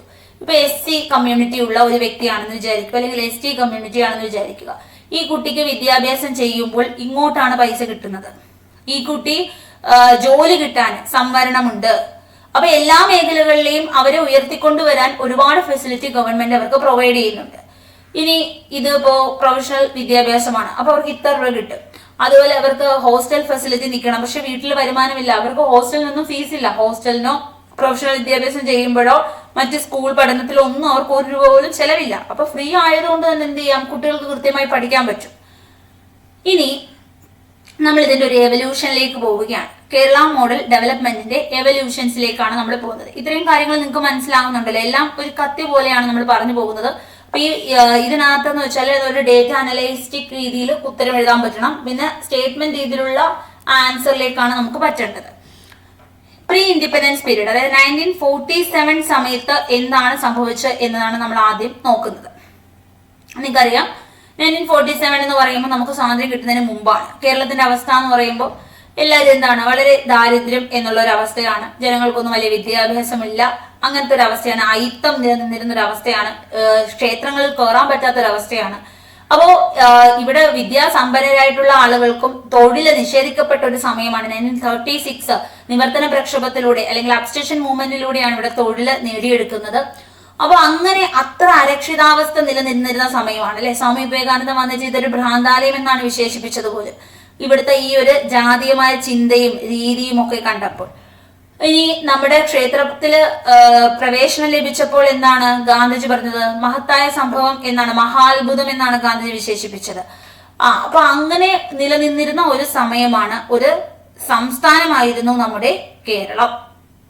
നമുക്കൊരു സോഷ്യൽ റിഫോം മൂവ്മെന്റ്സ് ഉണ്ടായിരുന്നു. അതായത് നമ്മുടെ നവോത്ഥാന ചിന്തകർ, നവോത്ഥാന പിതാവായിരുന്നു ശ്രീനാരായണ ഗുരു, പിന്നെ അയ്യങ്കാളിയും ചട്ടമ്പി സ്വാമികളും നമ്മുടെ ബ്രഹ്മാനന്ദ സ്വാമി ശിവയോഗിയും പണ്ഡിറ്റ് കറുപ്പൻ, ഇങ്ങനെ നിരവധി ആളുകൾ ഉണ്ടായിരുന്നു. അവരൊക്കെ ഓരോ തരത്തിൽ, പയ്യതൻ ഗോപാലൻ, പിന്നെ KB മേനോന്, ഇനി നമ്മുടെ TK മാധവൻ അല്ലെ, കേളപ്പൻ, ഉപ്പ് സത്യാഗ്രഹം. അപ്പൊ ഇങ്ങനെ ഒരുപാട് പേരുടെ പ്രയത്ന ഫലമായിട്ടാണ് നമ്മുടെ ജനങ്ങളിലേക്ക് അവരെന്ത് ചെയ്തു, പത്രങ്ങളിലൂടെയും അല്ലാണ്ട് ലഘുലേഖകളിലൂടെയും ഒക്കെ ഇതിനെതിരെ മൂവ്മെന്റ് നടത്തണം, ഇത് നമ്മൾ അടിച്ചമർത്തുകയാണ്, നമ്മൾ ഉണരണം എന്നുള്ള രീതിയിലുള്ള പല ലേഖനങ്ങൾ വന്നു. അങ്ങനെ ആ ഒരു നവോത്ഥാനത്തിന്റെ ഫലമായിട്ടാണ് ജനങ്ങൾ ഒന്നിച്ചു നിൽക്കുകയും പലതരത്തിലുള്ള സമരങ്ങൾ ഇവിടെ അരങ്ങേറുകയും ഉണ്ടായത്. ഇനി ക്രിസ്ത്യൻ മിഷണറിമാര്, അതുപോലെ നാട്ടുരാജ്യം തിരുവിതാംകൂർ, കൊച്ചി, അപ്പൊ അവരും എന്ത് ചെയ്യുന്നുണ്ട്, ഇവിടെ ആണെങ്കിൽ ഈ ഒരു വിദ്യാഭ്യാസം കൊണ്ടുവരാൻ ശ്രമിച്ചിരുന്നു. ഇപ്പൊ സ്വാതി തിരുനാളിന്റെ സമയത്തൊക്കെ ഇംഗ്ലീഷ് വിദ്യാഭ്യാസം കൊണ്ടുവന്നു. പിന്നെ തിരുവിതാംകൂർ രാജവംശം, തിരുവിതാംകൂറിലാണ് രാജ്ഞിമാരൊക്കെയാണ് ഇവിടെ പ്രൈമറി വിദ്യാഭ്യാസം ഒക്കെ ഫ്രീ ആയിട്ട് ആദ്യം പ്രഖ്യാപിക്കുന്നത്. അപ്പോൾ വിദ്യാഭ്യാസത്തിലും ആരോഗ്യ സംരക്ഷണത്തിലും പിന്നെ മാർജിനലൈസ് ചെയ്യപ്പെട്ട ആളുകളെയൊക്കെ മുന്നോട്ട് കൊണ്ടുവരുന്നതിനൊക്കെ വേണ്ടിയിട്ട് എന്ത് ചെയ്തു, ചില പ്രവർത്തനങ്ങളൊക്കെ നടന്നു. ഇപ്പൊ BEM അല്ലെ, ബേസൽ ഇവാഞ്ചലിക്കൽ മിഷൻ, അപ്പൊ ഇങ്ങനെ കുറച്ച് കാര്യങ്ങളൊക്കെ ഇവിടെ വന്നു. ക്രിസ്ത്യൻ മിഷണറീസ്, അതുപോലെ ചാവറയച്ചൻ എന്ത് ചെയ്തു, പള്ളിയോടൊപ്പം പള്ളിക്കൂടം എന്നുള്ള രീതിയിൽ ഒരു സ്കൂളൊക്കെ സമ്പ്രദായങ്ങളൊക്കെ തുടങ്ങി. അങ്ങനെ ചെറിയ രീതിയിലൊക്കെയുള്ള ഒരു വിദ്യാഭ്യാസ മൂവ്മെന്റ് ഇവിടെ നടന്നു. അയ്യങ്കാളി ആണെങ്കിൽ പഞ്ചമിയൊക്കെ പഠിപ്പിക്കാനായിട്ട് കൊണ്ടുവന്നപ്പോൾ സ്കൂളിൽ ഇരുത്തിയില്ല. അപ്പോൾ എന്ത് ചെയ്തു, ഞങ്ങളുടെ കുട്ടികൾക്ക് വിദ്യാഭ്യാസം നിഷേധിച്ചാൽ കാണായ പാഠമെല്ലാം മുട്ടിപ്പുല്ല് മുളപ്പിക്കും എന്ന് അയ്യങ്കാളി പറഞ്ഞു. അപ്പൊ അങ്ങനെ സോഷ്യൽ റിഫോമിന്റെ ഫലമായിട്ടൊക്കെ കുറച്ച് എഡ്യൂക്കേഷനും അതുപോലെ തന്നെ ഒരു കുറച്ച് ജനങ്ങൾക്കൊരു മാറ്റമുള്ളൊരു ചിന്തയൊക്കെ കുറച്ചൊക്കെ എന്ത് ചെയ്തു, ജനങ്ങളിലേക്ക് എത്തി. ആ ഒരു വളരെ പരിതാപകരമായ അവസ്ഥയിൽ നിന്ന് ഒരു മുന്നോട്ട് വരാൻ ഈ ആളുകളൊക്കെ സഹായിച്ചു. ഇനി ലാൻഡ് റിഫോം അതായത് ഭൂപരിഷ്കരണം. വിദ്യാഭ്യാസ ലഭ്യതയും ഒക്കെ മറ്റ് സംസ്ഥാനങ്ങളെ കമ്പയർ ചെയ്യുമ്പോൾ കേരളത്തിൽ നേരത്തെ തന്നെ ആരംഭിച്ചു എന്ന് നമുക്ക് പറയാം. കുറച്ചും കൂടെ മുന്നേ സ്റ്റാർട്ട് ചെയ്തു ഇത്തരം പരിപാടികൾ. ഭൂമി ഇല്ലാത്തവർക്ക് ഭൂമി കൊടുക്കുന്ന പരിപാടിയാണെങ്കിലും നമുക്ക് 1865 പണ്ടാരപ്പാട്ട വിളംബരമൊക്കെ അറിയാം, ആയില്യം തിരുനാൾ. നമ്മുടെ തിരുവിതാംകൂറിലെ രാജാക്കന്മാരൊക്കെ എന്ത് ചെയ്തു, കുറച്ച് നല്ല രീതിയിലാണ് ഇവിടെ ഭരണം കാഴ്ചവെച്ചത്. സെൻസസ് ഒക്കെ വളരെ നേരത്തെ തന്നെ അവർ തുടങ്ങിയിരുന്നു. കോടതികൾ, ഹജൂർ കച്ചേരി പോലുള്ള കോടതികൾ അവർ ആരംഭിച്ചിരുന്നു. അപ്പോൾ ഇവിടെ കുറച്ച് ജനക്ഷേമം മുൻനിർത്തി ഭരണം ആയിരുന്നു കുറച്ച് നേരത്തെ മുതൽ തന്നെ സ്റ്റാർട്ട് ചെയ്തിരുന്നത്. അതുകൊണ്ട് കൂടാണ് നമ്മുടെ ജനങ്ങൾക്ക് ഇത്രയും ഒരു വെളിവുണ്ടായത് എന്ന് നമുക്ക് പറയാം. ഇനി അടുത്തത് നമ്മൾ പോസ്റ്റ് ഇൻഡിപെൻഡൻസ് ഫേസിലേക്കാണ് പോകുന്നത്. 1947 to 1970s ആണ്. ഇവിടെ ആദ്യം നമ്മൾ നോക്കുമ്പോൾ ഭരണം നടത്തിയത് ആരാണ്? കമ്മ്യൂണിസ്റ്റ് പാർട്ടി ആയിരുന്നു. ഇന്ത്യയിൽ തന്നെ ആദ്യമായിട്ടായിരുന്നു ഒരു സംസ്ഥാനത്ത് കമ്മ്യൂണിസ്റ്റ് പാർട്ടി അധികാരത്തിൽ വന്നത്. അപ്പോ EMS മന്ത്രിസഭയാണ് ആദ്യം വരുന്നത് അല്ലെ. അപ്പൊ EMS മന്ത്രിസഭ ഭൂപരിഷ്കരണം അവതരിപ്പിച്ചു. അങ്ങനെ തുല്യമായ ഭൂമി മറ്റുള്ളവർക്ക് വിതരണം ചെയ്യപ്പെട്ടു. ഇനി പബ്ലിക് ഹെൽത്ത്, പ്രൈമറി എഡ്യൂക്കേഷൻ, ഇതൊക്കെയാണ് ഗവൺമെന്റിന്റെ പോളിസികളിലൂടെ അവർ കൂടുതലും ജനങ്ങളിലേക്ക് എത്തിച്ചത്. ഹൈ ലിറ്ററസി റേറ്റും ലോ ഇൻഫന്റ് മോർട്ടാലിറ്റി റേറ്റും നമുക്ക് അച്ചീവ് ചെയ്യാൻ പറ്റി. ഈവൻ ദോ നമുക്കൊരു ലോവർ പെർ ക്യാപിറ്റ ഇൻകം ആയിട്ട് പോലും ഈ ഒരു ഫെസിലിറ്റീസ് ഒക്കെ നമുക്ക് അച്ചീവ് ചെയ്യാൻ പറ്റി. ഇനി സ്റ്റേറ്റ് എൻകറേജ് ചെയ്തത് എന്താണ്? ജനങ്ങളുടെ ഒരു പാർട്ടിസിപ്പേഷൻ. അപ്പോൾ നമ്മളുടെ ഈ ഒരു പഞ്ചായത്ത് രാജ് സിസ്റ്റത്തില്, വികേന്ദ്രീകൃത ആസൂത്രണങ്ങളിലൊക്കെ, ഗ്രാമസഭകളിലൊക്കെ എന്ത് ചെയ്തു? ജനങ്ങളുടെ ഒരു പങ്കാളിത്തം സംസ്ഥാനം കൂടുതൽ ആഗ്രഹിക്കുകയും അതിനു വേണ്ടിയിട്ടുള്ള പ്രോത്സാഹനങ്ങൾ നൽകുകയും ചെയ്തു. നിങ്ങൾക്കറിയാം, ഗ്രാമസഭ ഉണ്ടാകുന്നതിന് മുമ്പ് നോട്ടീസുകൾ നമുക്ക് കിട്ടും. അതുപോലെ തന്നെ മൈക്കിലൂടെ വിളിച്ചു പറയും ഇന്ന ദിവസമാണ് ഗ്രാമസഭ. പിന്നെ ജനങ്ങൾക്ക് എല്ലാം എത്തുന്ന രീതിയിൽ ഒരു പ്രത്യേക ഹാളിലോ നമുക്കെല്ലാം ആക്സസിബിൾ ആയിട്ടുള്ള ഒരു സ്ഥലത്ത് വെച്ചായിരിക്കും ഇങ്ങനത്തെ സഭകളൊക്കെ നടക്കുന്നതും. അപ്പൊ എല്ലാ ജനങ്ങൾക്കും പോയി പങ്കെടുക്കാനും അവരുടെ കാര്യങ്ങൾ പറയാനും പറ്റും. ഇപ്പോൾ തന്നെ മന്ത്രിമാരുടെയും മുഖ്യമന്ത്രിമാരുടെയും ഒക്കെ ജനഹിത പരിപാടികൾ കാണാം. അവർ ഓരോ സ്ഥലത്തും സഞ്ചരിച്ചു വന്ന് ജനങ്ങളുടെ പ്രശ്നങ്ങൾ കേൾക്കുന്നുണ്ട്. ഇനി കേരള മോഡൽ റെക്കഗ്നൈസ് ചെയ്യുകയാണ് 80s to 90s. അതെന്താണ് നമുക്ക് നോക്കാം. കേരള മോഡലിന് അംഗീകാരം കിട്ടുന്ന കാര്യമാണ് പറയുന്നത്. ഇതില് അമർത്യ സെന്നിനെ കുറിച്ചും റിച്ചാർഡ് ഫ്രാങ്ക് അല്ലെ, അമർത്യ സെന്നും റിച്ചാർഡ് ഫ്രാങ്ക് ഇവരാണ് കേരള മോഡൽ എന്ന ഈ ഒരു വളർച്ച, നമുക്ക് ഉയർന്ന മാന വികസന സൂചകങ്ങൾ ഉണ്ട് എന്ന് തിരിച്ചറിയുകയും കേരളം വളരെ മികച്ച രീതിയിൽ മുന്നോട്ട് പോകുന്ന സംസ്ഥാനമാണ് എന്നൊക്കെ ജനങ്ങൾ ഒരു ശ്രദ്ധ കൊണ്ടുവരികയും ഇത് നമുക്ക് ഇന്റർനാഷണൽ ലെവലിൽ ഒരു അംഗീകാരത്തിലേക്ക് പോവുകയും ചെയ്തത്.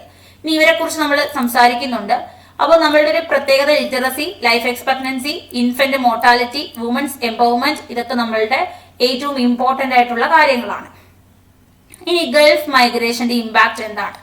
1970-കളിലൊക്കെ നമുക്ക് ഗൾഫിലേക്കുള്ള കുടിയേറ്റങ്ങൾ കാണാം. ഇന്നും നമ്മുടെ പരിസരത്തൊക്കെ നോക്കുക, ഒരു 10 വീടെടുക്കാമെങ്കിൽ 6 വീട്ടിലെ ആളുകളും ഒരാളെങ്കിലും ഗൾഫിലൊക്കെ കാണുമായിരിക്കും അല്ലെ.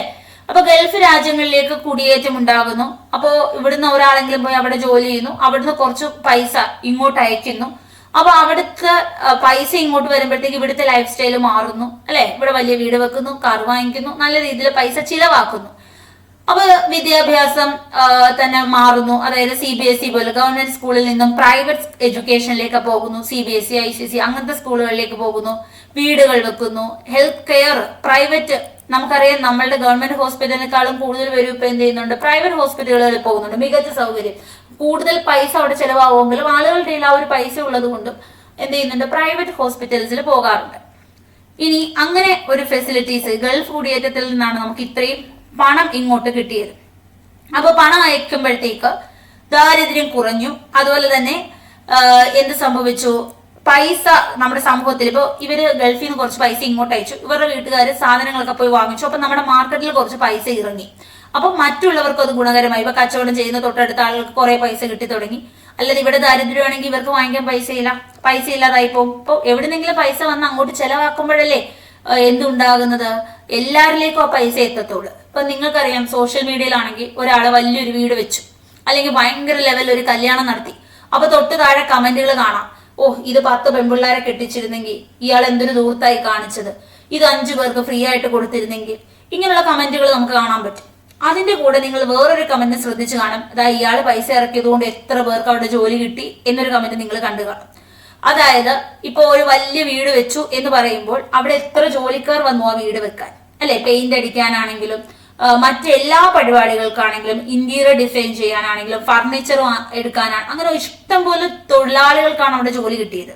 അപ്പൊ ഈ ആൾ ഒരു 2.5 കോടി കയ്യിൽ അങ്ങ് വെച്ച് അല്ലെങ്കിൽ ബാങ്കിൽ അങ്ങ് ഇട്ടിരുന്നെങ്കിൽ ആർക്കെങ്കിലും ഈ പൈസ കിട്ടുമായിരുന്നോ? ഇല്ല. ഇയാൾ ഇത് ഇറക്കി ചെലവാക്കിയപ്പോഴത്തേക്ക് ഒരുപാട് പേരിലേക്ക് ഇയാളുടെ കയ്യിലിരിക്കുന്ന പൈസ പോയി. അതുപോലെയാണ് വലിയ കല്യാണം നടത്തുമ്പോഴും സംഭവിക്കുന്നത്. കാറ്ററിംഗ് സർവീസുകാർക്ക്, അതുപോലെ ഈ ഭക്ഷണം, ഈ വലിയ കല്യാണം എന്ന് വെച്ചാൽ അത്രയും ഫുഡ് വേണ്ടി, അപ്പൊ ഒത്തിരി കടകളിൽ നിന്നല്ലേ സാധനങ്ങൾ വാങ്ങിക്കുന്നത്. അപ്പൊ അങ്ങനെ ഒരുപാട് ജനങ്ങളിലേക്ക് ചെലവാക്കിയാലേ പൈസ മറ്റു സാധാരണക്കാരിലേക്ക് എത്തൂ. അല്ലാതെ ഒരാളുടെ പൈസ ഉണ്ട്, ഇയാൾ പുറത്തോട്ട് വിടത്തില്ല, ഇയാൾ കഷ്ടിച്ചെന്ന് ജീവിക്കുകയാണ്, ഇയാൾ കോടികൾ ബാങ്കിലിട്ട് ഇങ്ങനെ ജീവിച്ചു കഴിഞ്ഞാൽ അത് മറ്റുള്ളവർക്കാണ് പ്രശ്നം. അയാൾക്ക് എന്നും സേഫ് ആയിട്ട് അവിടെ പൈസ കിടപ്പുണ്ട്. പക്ഷെ ബാക്കിയുള്ളവർക്ക് ഇത് ചെലവാക്കാതിരിക്കുമ്പോൾ നമ്മളിലേക്ക് അത് എത്തത്തില്ല. അപ്പൊ എപ്പോഴും ആളുകൾ ചിലവാക്കുമ്പോഴാണ് മറ്റുള്ള ആളുകളിലേക്ക് പൈസ എത്തുന്നത്. ഇനി ഇതാണ് ഗൾഫ് മൈഗ്രേഷനിലെ ഒരു ഇമ്പാക്ട്. ജനങ്ങൾ ചെലവാക്കി, കിട്ടിയ പൈസ ആളുകൾ സ്വരുക്കൂട്ടി വെക്കാതെ ചെലവാക്കിയപ്പോൾ ബാക്കിയുള്ളവർക്ക് അതിന് ചുറ്റുപാടുള്ള ആളുകൾക്കും കൂടെ അതിന്റെ ഒരു ബെനിഫിറ്റ് കിട്ടി.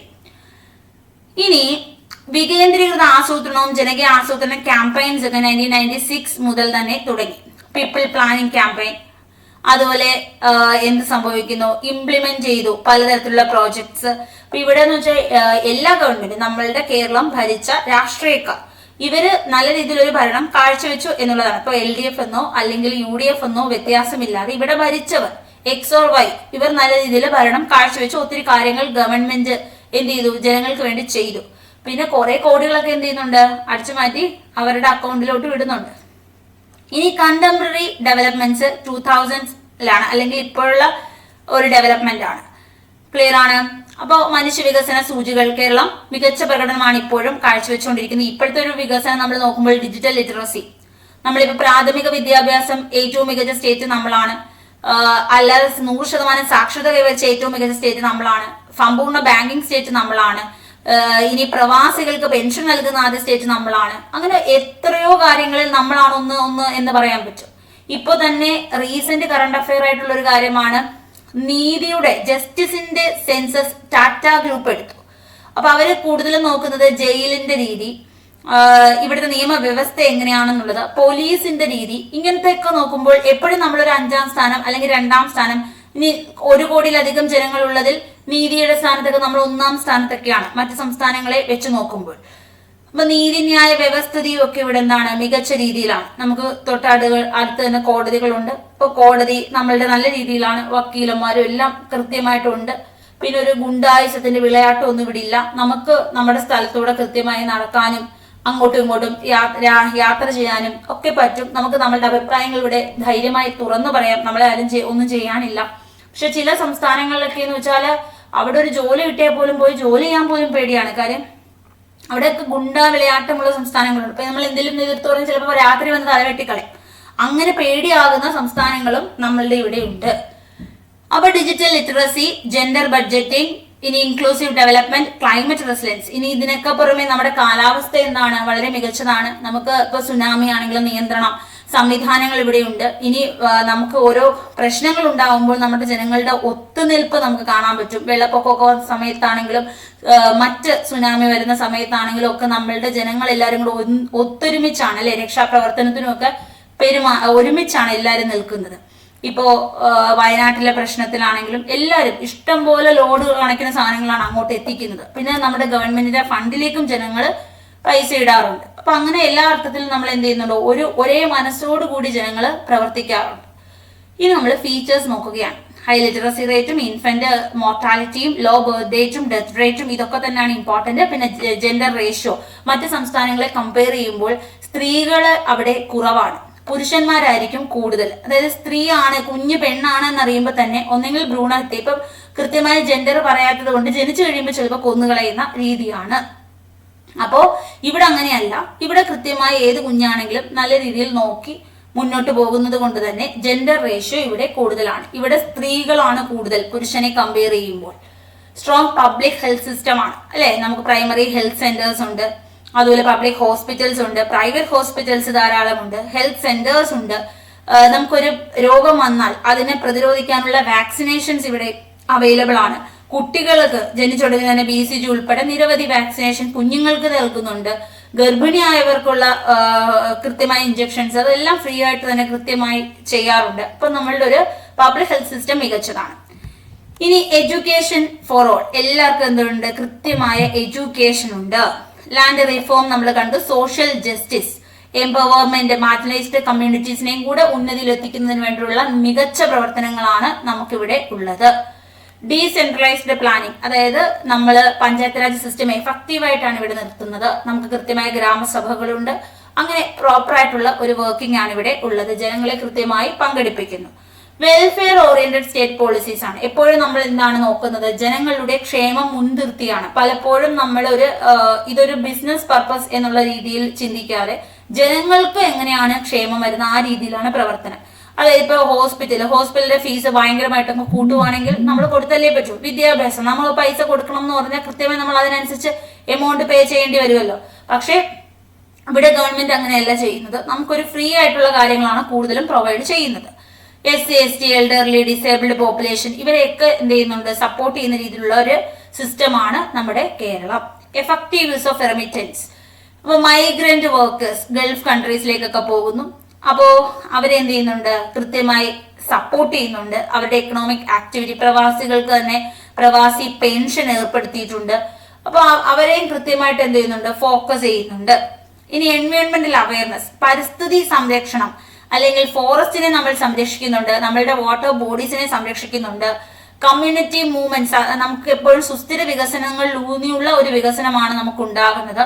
പിന്നെ ഇതിനകത്തൊന്നും കൃത്യമായി നമ്മൾ ചുറ്റും നമ്മുടെ നദികളിലേക്ക് നോക്കുമ്പോൾ പ്രോപ്പറായി നമുക്കത് പറയാൻ പറ്റത്തില്ല. നമ്മൾ വെള്ളം കൊണ്ട് സമ്പന്നരാണ്, 44 നദികൾ നമുക്കുണ്ട്. പക്ഷേ നമ്മൾ അങ്ങനെ കൃത്യമായി അങ്ങ് സൂക്ഷിക്കുന്നൊന്നുമില്ല. പിന്നെ ചായാർ പോലുള്ള പ്രക്ഷോഭങ്ങൾ വന്നപ്പോൾ കൊക്കക്കോള പോലുള്ള കമ്പനികൾ അടച്ചുപൂട്ടി അങ്ങനത്തെ നയങ്ങളൊക്കെ എടുത്തു, അത് ശരിയാണ്. ഫോറസ്റ്റ് കുറെ ഏറെ പ്രൊട്ടക്ട് ചെയ്യുന്നുണ്ട്, കാര്യം നമുക്ക് ഒരുപാട് ഫോറസ്റ്റ് ഉദ്യോഗസ്ഥരും കാര്യങ്ങളും ഒക്കെ ഉണ്ട്. വുമൺ എംപവർമെന്റ് ഉണ്ടല്ലോ അല്ലെ. പണ്ടത്തെ ജനങ്ങൾ എന്ന് പറയുമ്പോൾ മുറ്റത്തോട്ട് ഇറങ്ങാൻ പറ്റാത്ത സ്ത്രീകളായിരുന്നു, അല്ലെങ്കിൽ സതി പോലുള്ള ദുരാചാരങ്ങൾ നിലനിന്നിരുന്ന അവസ്ഥയാണ് നമ്മുടെ കേരളം. മുറ്റത്ത് ഉറക്കെ ഒന്ന് സംസാരിക്കാൻ സ്ത്രീകൾക്ക് അവസരം ഉണ്ടായിരുന്നില്ല, രാഷ്ട്രീയത്തിൽ വരാൻ അവസരം ഉണ്ടായിരുന്നില്ല. ആദ്യ സിനിമാ നടിയെ പോലും സ്വന്തം സിനിമ കാണിക്കാത്ത ഒരു സംസ്ഥാനമായിരുന്നു നമ്മുടെ കേരളം. അതിൽ നിന്നൊക്കെ മാറി ഇപ്പൊ എന്താണ്, സ്ത്രീകൾ എല്ലാ മേഖലകളിലും ഉയർന്നു തന്നെ നിൽക്കുന്നു. പിന്നെ സ്ത്രീകൾ എത്താത്ത ഒരു തൊഴിൽ മേഖലയും ഇല്ല. തെങ്ങ് കയറ്റത്തിലാണെങ്കിലും രാഷ്ട്രീയത്തിലാണെങ്കിലും സിനിമാ ഫീൽഡിൽ എല്ലാ മേഖലകളിലും എന്താണ്, സ്ത്രീകൾ കൈയടക്കി കഴിഞ്ഞു. ഹൈ ഫീമെയിൽ ലിറ്ററസി ആണ്, അതുപോലെ ആക്റ്റീവ് പാർട്ടിസിപ്പേഷൻ ആണ്. കുടുംബശ്രീ പോലുള്ളതൊക്കെ നമ്മളുടെ എല്ലാ മേഖലകളിലും ഇപ്പൊ പ്രായമുള്ളവരെയും ഒക്കെ എന്ത് ചെയ്യുന്നുണ്ട്, പല കാര്യങ്ങളിൽ എത്തിക്കാൻ, ഇപ്പോൾ നമ്മുടെ കമ്പ്യൂട്ടറൊക്കെ അവരിലേക്കും കൂടി എത്തിക്കാനൊക്കെ കുടുംബശ്രീ ഒരുപാട് ഹെൽപ്പ് ചെയ്തിട്ടുണ്ട്. പിന്നെ വുമണിനെ ഒരു അവർക്കൊരു കുറച്ച് വരുമാനമുള്ളവരാക്കി മാറ്റാനും സമൂഹത്തിന് മുന്നിൽ അവർക്കൊന്ന് ഉയർന്നു നിൽക്കാനും ഒക്കെ സഹായിച്ചിട്ടുണ്ട് കുടുംബശ്രീ. കുറെ ഉൽപ്പന്നങ്ങളൊക്കെ ഉണ്ടാക്കി വിറ്റു. അങ്ങനെ കുടുംബശ്രീ കുറേയേറെ പ്രവർത്തനങ്ങൾ നടത്തിയിട്ടുണ്ട്. ഇനി വുമൻസ് റോൾ ഇൻ ഗവേണൻസ്. നമുക്കറിയാം, നമ്മളൊരു PSCയുടെ ലിസ്റ്റ് എടുത്ത് നോക്കാമെങ്കിൽ ഒരുപാട് ആളുകൾ എന്ത് ചെയ്യുന്നുണ്ട്, നമ്മുടെ വുമൺ കാണാൻ പറ്റും ലിസ്റ്റിൽ അല്ലെ. ഇനി communitarian ethos, strong role of civil society, cooperatives, religious institutions, പിന്നെ ഇക്വാളിറ്റി, എഡ്യൂക്കേഷൻ, ഹെൽത്ത്, ഇതൊക്കെ നമ്മളുടെ ഒരു പ്രത്യേകതയാണ്. ഇനി ഇപ്പൊ ഇത്രയും നേരം നമ്മുടെ നേട്ടങ്ങളെ നമ്മളിങ്ങനെ വാതോരാതെ പുകഴ്ത്തി സംസാരിച്ചു. ഇനി നമുക്ക് ഇവിടെ കുറെ പ്രശ്നങ്ങളുണ്ട് അല്ലെ. നമുക്ക് ഒത്തിരി പ്രശ്നങ്ങൾ, നമ്മൾ പിന്നെ എപ്പോഴും കുറെ പ്രശ്നങ്ങളാണ് അല്ലാണ്ട് തന്നെ പറയുന്നതെങ്കിലും റിയൽ ആയിട്ട് നമ്മൾ ഫോക്കസ് ചെയ്യുന്ന ഒത്തിരി പ്രശ്നങ്ങളുണ്ട്. ഒന്ന് എംപ്ലോയ്മെന്റ് തന്നെയാണ്. ഇപ്പോൾ നമ്മളിവിടെ വലിയ വിദ്യാഭ്യാസം കഴിഞ്ഞ് PGയും PhDയും കഴിഞ്ഞവരൊക്കെ 1 രൂപ പോലും ശമ്പളമില്ലാണ്ട് അല്ലെങ്കിൽ അവർക്ക് ജോലി കിട്ടാത്ത അവസ്ഥയിൽ ഇവിടെ ഉണ്ട്. അൺഎംപ്ലോയ്മെന്റ് ഇവിടുത്തെ ഏറ്റവും വലിയൊരു പ്രശ്നമാണ് നമ്മുടെ യൂത്ത് ഫേസ് ചെയ്യുന്നത്. അപ്പോ ആരോഗ്യമുണ്ട്, ജോലി ചെയ്യാൻ റെഡിയാണ്, പക്ഷെ ഒരു ജോലിയില്ല. ജോലി കിട്ടണമെങ്കിൽ UK അല്ലെങ്കിൽ കാനഡയിലോട്ടോ ഒക്കെ മൈഗ്രേറ്റ് ചെയ്യേണ്ട അവസ്ഥ പോലും ഇവിടെ ഉണ്ട്. അപ്പൊ നമുക്ക് പ്രോപ്പർ ആയിട്ടൊരു ജോലി കിട്ടുന്നില്ല. ഇപ്പൊ നമ്മൾ PSC പഠിക്കുന്ന ലക്ഷങ്ങളാണ് നമ്മുടെ കൂടെ എഴുതുന്നത്. കോമ്പറ്റീഷൻ വളരെ കൂടുതലാണ്, കട്ട് ഓഫ് ഭയങ്കര കൂടുതൽ. ക്വസ്റ്റ്യൻ ടൈറ്റ് ആക്കിയാലും ആളുകൾ അത്രയ്ക്ക് ഇരുന്ന് പഠിച്ചെഴുതുകയാണ് അല്ലെ. ഇതെന്ന് വെച്ചാൽ നമ്മളുടെ ഒരു അൺഎംപ്ലോയ്മെന്റ് ഇവിടെ ഉള്ളത് കൊണ്ടാണ്. ഇപ്പൊ മറ്റു സംസ്ഥാനങ്ങളിലൊക്കെ എന്ന് വെച്ചാൽ എഴുതാൻ പോലും ആളില്ല, എഴുതുന്നവർക്കൊക്കെ ജോലി കിട്ടി. ഇച്ചിരിയൊക്കെ പഠിച്ച് അഡ്ജസ്റ്റ് ചെയ്ത് പോയിരുന്നെങ്കിൽ എഴുതിയാൽ മതി. പക്ഷെ ഇവിടുത്തെ അവസ്ഥ അതല്ല. ഫിസിക്കൽ, നമ്മളിപ്പോ PSC തന്നെ നോക്കാമെങ്കിൽ ഏതൊരു മേഖലയിലും ഭയങ്കര കോമ്പറ്റീഷൻ ആണ്. ഇപ്പൊ എല്ലാ മേഖലകളിലും ആളുകളുണ്ട്. ഇപ്പൊ നഴ്സിംഗ് ആണെങ്കിലും ടീച്ചിങ് ആണെങ്കിലും, അപ്പൊ ഏതൊരു കോഴ്സ് എടുത്താലും ആളുകളുടെ എണ്ണം വളരെ കൂടുതലാണ്. ഇനി physical stress, heavy public expenditure leads to budget deficits. നമുക്കറിയാം, നമുക്കൊരു ജീവിതം മുന്നോട്ട് തള്ളി നീക്കാൻ കുറച്ച് പാട് തന്നെയാണ്. തൊട്ടപ്പുറത്തെ വീട് വളരെ വലുതായിരിക്കും, നമുക്ക് ആശങ്ക വരും. അപ്പുറത്തെ ആളുകളുടെ വലിയ കാറായിരിക്കും, നമുക്ക് ബുദ്ധിമുട്ടാകും. അപ്പൊ അങ്ങനെ ഒരു ബുദ്ധിമുട്ടുണ്ടാകുന്നുണ്ട് സമൂഹത്തിൽ മുന്നോട്ട് പോകാൻ. നമുക്കിവിടെ പ്രതിശീർഷ വരുമാനം കുറവാണ്, ആളുകളുടെ കയ്യിൽ പൈസ വളരെ കുറവാണ്. നമുക്കിവിടെ ജോലി ചെയ്താലും കിട്ടുന്ന പൈസയും കുറവാണ്. ഇപ്പൊ ഗൾഫിലൊക്കെ പോയി നമ്മൾ ഇതേ സെയിം ജോലിക്ക് അവിടെ കുറച്ചും കൂടെ പൈസ കിട്ടും. അപ്പൊ അല്ലെങ്കിൽ അമേരിക്ക, UK അവിടെയൊക്കെ എന്ന് വെച്ചാൽ എമൗണ്ട് കൂടുതലായിരിക്കാം കിട്ടുന്ന പൈസ. നമുക്ക് ഇവിടെ എന്ന് വെച്ചാൽ എമൗണ്ട് കുറവാണ്, വളരെ കുറച്ച് പൈസയെ കിട്ടുന്നുള്ളൂ. അപ്പൊ നമുക്ക് ഇവിടെ ജീവിക്കാൻ കുറച്ച് പാടായി വരുന്നുണ്ട്. അപ്പൊ അതൊരു പ്രശ്നം തന്നെയാണ്. നമ്മുടെ ജീവിതം മുന്നോട്ട് കൊണ്ടുപോകുന്നതിൽ അതൊരു ബുദ്ധിമുട്ടാണ്. ഇനി നമ്മൾ നോക്കുന്നത് മറ്റൊരു കാര്യം, ഡിപ്പെൻഡൻസി ഓൺ റെമിറ്റൻസ്. ഇപ്പൊ നമ്മൾ ഗൾഫിൽ നിന്ന് പൈസ വന്നാലേ ഇവിടെ ജീവിക്കാൻ പറ്റൂ, അല്ലെ? അല്ലെങ്കിൽ വേറെ ഏതെങ്കിലും കൺട്രിയിൽ നിന്ന് പൈസ വന്നാലേ ഇവിടെ ആളുകൾക്ക് മുന്നോട്ട് പോകാൻ പറ്റൂ എന്നൊരു അവസ്ഥയുണ്ട്. അപ്പൊ ആ ഒരു നമ്മൾ എബ്രോഡിന്റെ ആളുകളെ ഡിപ്പെൻഡ് ചെയ്ത് ഇപ്പൊ അവിടെ 2 മാസം സാമ്പത്തിക മാന്ദ്യമാണെങ്കിൽ ഇവിടെ പെട്ട് ആ ഒരു അവസ്ഥയുണ്ട്. Slow industrial growth. ഇനി നമ്മൾ നമ്മുടെ ചുറ്റുവട്ടം നോക്കുക, നമുക്കൊരു ഇൻഡസ്ട്രിയിൽ നമ്മൾ ഒട്ടും മികക്കുന്നില്ല. പിന്നെ ഇവിടെ അസംസ്കൃത വസ്തുക്കൾ കുറവാണ്, അതുകൊണ്ടാണ് നമുക്ക് ഇൻഡസ്ട്രി വലുതായിട്ട് വരാൻ പറ്റാത്തത്. അസംസ്കൃത വസ്തുക്കൾ ഉണ്ടെങ്കിലല്ലേ അതിന്റെ തൊട്ടടുത്ത് ഇൻഡസ്ട്രി ഡെവലപ്പ് ചെയ്യാൻ പറ്റും. ഇപ്പൊ ജാർഖണ്ഡിലൊക്കെ എന്ന് വെച്ചാൽ ഖനികളുണ്ട്, അവിടെ ഒരുപാട് മെറ്റൽസ് അവൈലബിൾ ആണ്, അതെടുക്കുന്നു, അതിന്റെ തൊട്ടടുത്ത് തന്നെ അവർക്ക് ഇൻഡസ്ട്രി കൊണ്ടുവരാം. ഉത്തർപ്രദേശും അങ്ങനെയാണ്. നമുക്കിപ്പോ അവിടുന്ന് ഇവിടം വരെ സാധനം കൊണ്ടുവരാൻ പറ്റത്തില്ല. ഇപ്പൊ മഹാരാഷ്ട്ര പരുത്തിയുണ്ട്, അവർക്ക് അവിടെ തുണി വ്യവസായം പറ്റും. ഇവിടെ നമ്മൾ അങ്ങനെ നോക്കുമ്പോൾ നമുക്ക് അങ്ങനെ ഒരു ഇൻഡസ്ട്രി മേഖല പറയാൻ പറ്റത്തില്ല. ആകപ്പാട് ചവറ, KMMലും കളമശ്ശേരി, HMT അങ്ങനെ വളരെ കുറച്ച് സാധനങ്ങളൊക്കെ നമുക്കുള്ളൂ. ഇനി ഏജിങ് പോപ്പുലേഷൻ ആണ്. ഇപ്പൊ നമ്മൾ നോക്കാമെങ്കിൽ നമ്മുടെ യുവ തലമുറകൾ ഇവിടെ കുറവും, നമ്മുടെ പ്രായം കൂടിയവർ, ഇപ്പൊ നമുക്ക് ആയുർദൈർഘ്യം കൂടുതലായതുകൊണ്ട് തന്നെ പ്രായം കൂടിയ ആളുകൾ, അതായത് തൊഴിൽ ചെയ്യാത്ത ആളുകളാണ് ഇവിടെ കൂടുതൽ. ഒരു 55 വയസ്സിന് മുകളിൽ ഒരുപാട് ആളുകൾ, അവര് ചിലരൊക്കെ എന്ന് വെച്ചാൽ അവർക്ക് ജോലി ചെയ്യാനുള്ള കഴിവുണ്ടായിട്ടും ജോലി ചെയ്യാതെ റെസ്റ്റ് എടുത്തിരിക്കുന്ന ആളുകളുമുണ്ട്. പിന്നെ വനിതകളെ കുറിച്ച് പറയുമ്പോഴും അങ്ങനെ നമ്മളിപ്പോഴും ഒരു സ്റ്റാറ്റസ് നോക്കിയേ ജോലി ചെയ്യാറുള്ളൂ, അല്ലെ? നമ്മളിപ്പോ കഴിവുണ്ട്, ചിലപ്പോൾ വേറെ ജോലികൾ, ഇപ്പൊ നമ്മുടെ എഡ്യൂക്കേഷൻ അതിനനുസരിച്ചല്ലാത്ത കുറച്ച് താഴേക്കിടയിലുള്ള പല ജോലികളും നമുക്ക് കിട്ടും. പക്ഷെ നമ്മളൊരു സ്റ്റാറ്റസ് നോക്കി ജോബ് ചെയ്യാറുള്ളൂ. പിന്നെ അതുപോലെ തന്നെ ഹൈ പ്രൊഫൈൽ ജോബിനോടാണ് താല്പര്യം. ഇപ്പൊ വേണമെങ്കിൽ വീട്ടിൽ കൃഷി ചെയ്ത് നമുക്ക് കുറെ പൈസ കിട്ടും, പക്ഷെ നമ്മൾ അത് ചെയ്യാറില്ല. അപ്പൊ അങ്ങനെ നമ്മൾ ഇങ്ങനെ ഇരിക്കാറുണ്ട്. അതായത് എപ്പോഴും ഒരു രാജ്യം അല്ലെങ്കിൽ ഒരു സ്റ്റേറ്റ് ഒക്കെ എന്ന് വെച്ചാൽ അവർക്ക് എങ്ങനെ പൈസ കൊടുക്കാം അതാണ് ഫോക്കസ് ചെയ്യുന്നത്. അതായത് നമ്മുടെ സ്റ്റേറ്റ് അല്ലെങ്കിൽ നമ്മുടെ രാജ്യമാണെങ്കിലും വളരണമെങ്കിൽ ഇവിടെ കുറച്ച് ഇൻകം ജനറേറ്റ് ചെയ്യണം. അപ്പൊ ഇവിടെയുള്ള യുവതലമുറയും ഇവിടുത്തെ ഓരോ ജനങ്ങളും പൈസ ഉണ്ടാക്കണം. നമ്മൾ ഉണ്ടാക്കി നമ്മൾ ചെലവാക്കുമ്പോഴത്തേക്ക് ബാക്കിയുള്ളവരിലേക്ക് അത് എത്തും. അപ്പൊ അതാണ് നമ്മുടെ രാഷ്ട്രത്തിന് വേണ്ടത്. നമ്മൾ ഓരോരുത്തരും മാക്സിമം വർക്ക് ചെയ്ത് പൈസ ഉണ്ടാക്കിക്കൊണ്ടിരിക്കുക. അതാണ് നമ്മുടെ രാജ്യത്തിന് ഏറ്റവും ഇഷ്ടമുള്ള ഒരു കാര്യം. പക്ഷെ അങ്ങനെ വെച്ച് നോക്കുമ്പോൾ കേരളത്തിൽ എന്ത് ചെയ്യുന്നില്ല, ഏജിങ് പേഴ്സൺസ് കൂടുതലാകുന്നുണ്ട്, അവർക്ക് ജോലി എടുക്കാൻ പറ്റാറില്ല. അതൊരു ചലഞ്ചാണ്. ഇനി നമ്മൾ നോക്കുന്നത് മറ്റൊരു കാര്യം, ഇനി അമർത്യ സെന്നിന്റെ കോൺട്രിബ്യൂഷൻ നമുക്ക് നോക്കണം. അതുപോലെ തന്നെ റിച്ചാർഡ് W. ഫ്രാങ്കിന്റെ കോൺട്രിബ്യൂഷൻ നമുക്ക് നോക്കണം. കുടുംബശ്രീയുടെ ഇമ്പോർട്ടൻസ് നമുക്ക് നോക്കണം. പിന്നെ നമ്മൾ റിച്ചാർഡിന്റെയും അമർത്യ സെന്നിന്റെയും ഒരു കോമൺ കമ്പാരിസൺ നടത്തുന്നുണ്ട്. അതിന് മുമ്പായിട്ട് നമുക്ക് കുറച്ച് ക്വസ്റ്റ്യൻസ് നോക്കാം. ക്ലിയർ ആണോ? അപ്പൊ നമ്മളിങ്ങനെ കുറെ കത്തി പോലെ പോകുമ്പോൾ നിങ്ങൾക്ക് കുറച്ച് ബുദ്ധിമുട്ട് വരും. അതുകൊണ്ട് തന്നെ നമുക്ക് കുറച്ച് ഇത് നോക്കാം, ക്വസ്റ്റ്യൻസ് നോക്കാം. അപ്പൊ നിങ്ങൾക്ക് ഒരു ഐഡിയ കിട്ടും ഇതിനകത്ത് നിന്ന് എങ്ങനെയാണ് ക്വസ്റ്റ്യൻസ് വരുന്നതെന്നുള്ളൊരു ഐഡിയക്ക് വേണ്ടിയിട്ട് ക്വസ്റ്റ്യൻസിലേക്ക് പോവുകയാണ്. First question, which of the following is a key feature of the Kerala model development? Answer comment ചെയ്യാം. 4 ഓപ്ഷൻസ് ഉണ്ട്. High per capital income, low literacy rate, high social indicator with low economic growth, industrialization focused development. ABCD യിൽ എന്താണ് എന്ന് നിങ്ങളുടെ answer comment ചെയ്യുക. കിട്ടിയോ? Answer കിട്ടിയോ?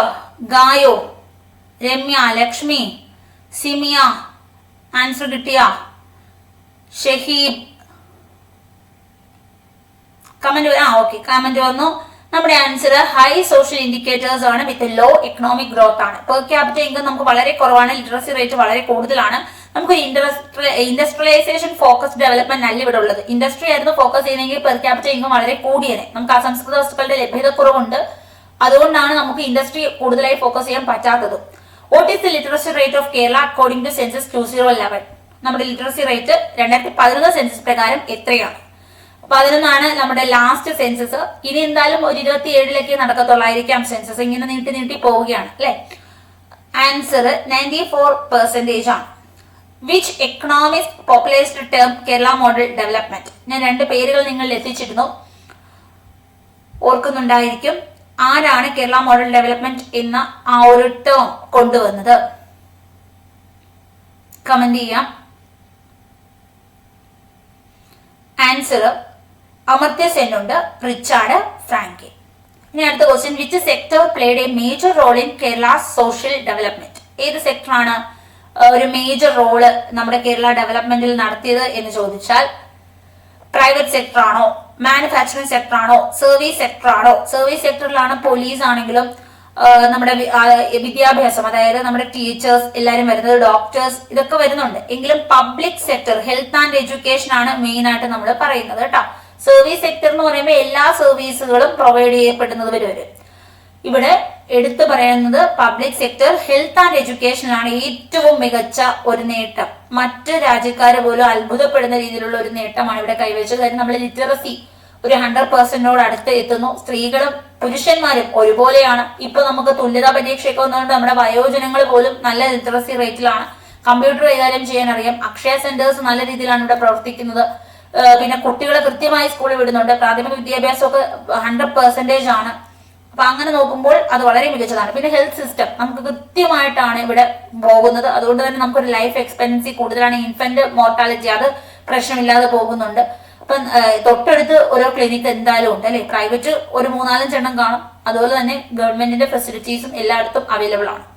What is the main paradox of the Kerala model? High population, low poverty, high GDP, poor health, high social development despite low economic growth, high agricultural output with low employment.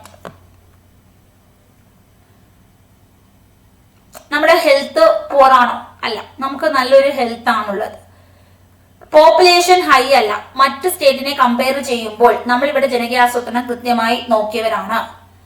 Poverty, ദാരിദ്ര്യം, അങ്ങനെ ദാരിദ്ര്യത്തിന്റെ താഴെക്കിടയിലല്ല നമ്മളിപ്പോ അതിദരിദ്രരല്ലാത്ത ജില്ല, ഇന്ത്യയിലെ ആദ്യത്തെ അതിദരിദ്രരല്ലാത്ത ജില്ല ഏതാണ്? ഇന്ത്യയിലെ ആദ്യത്തെ അതിദരിദ്രമില്ലാത്ത ജില്ല ഏതാണ്? കോട്ടയമാണ്. രണ്ടാമത്തത് ഏതാണ്? കണ്ണൂരാണ്.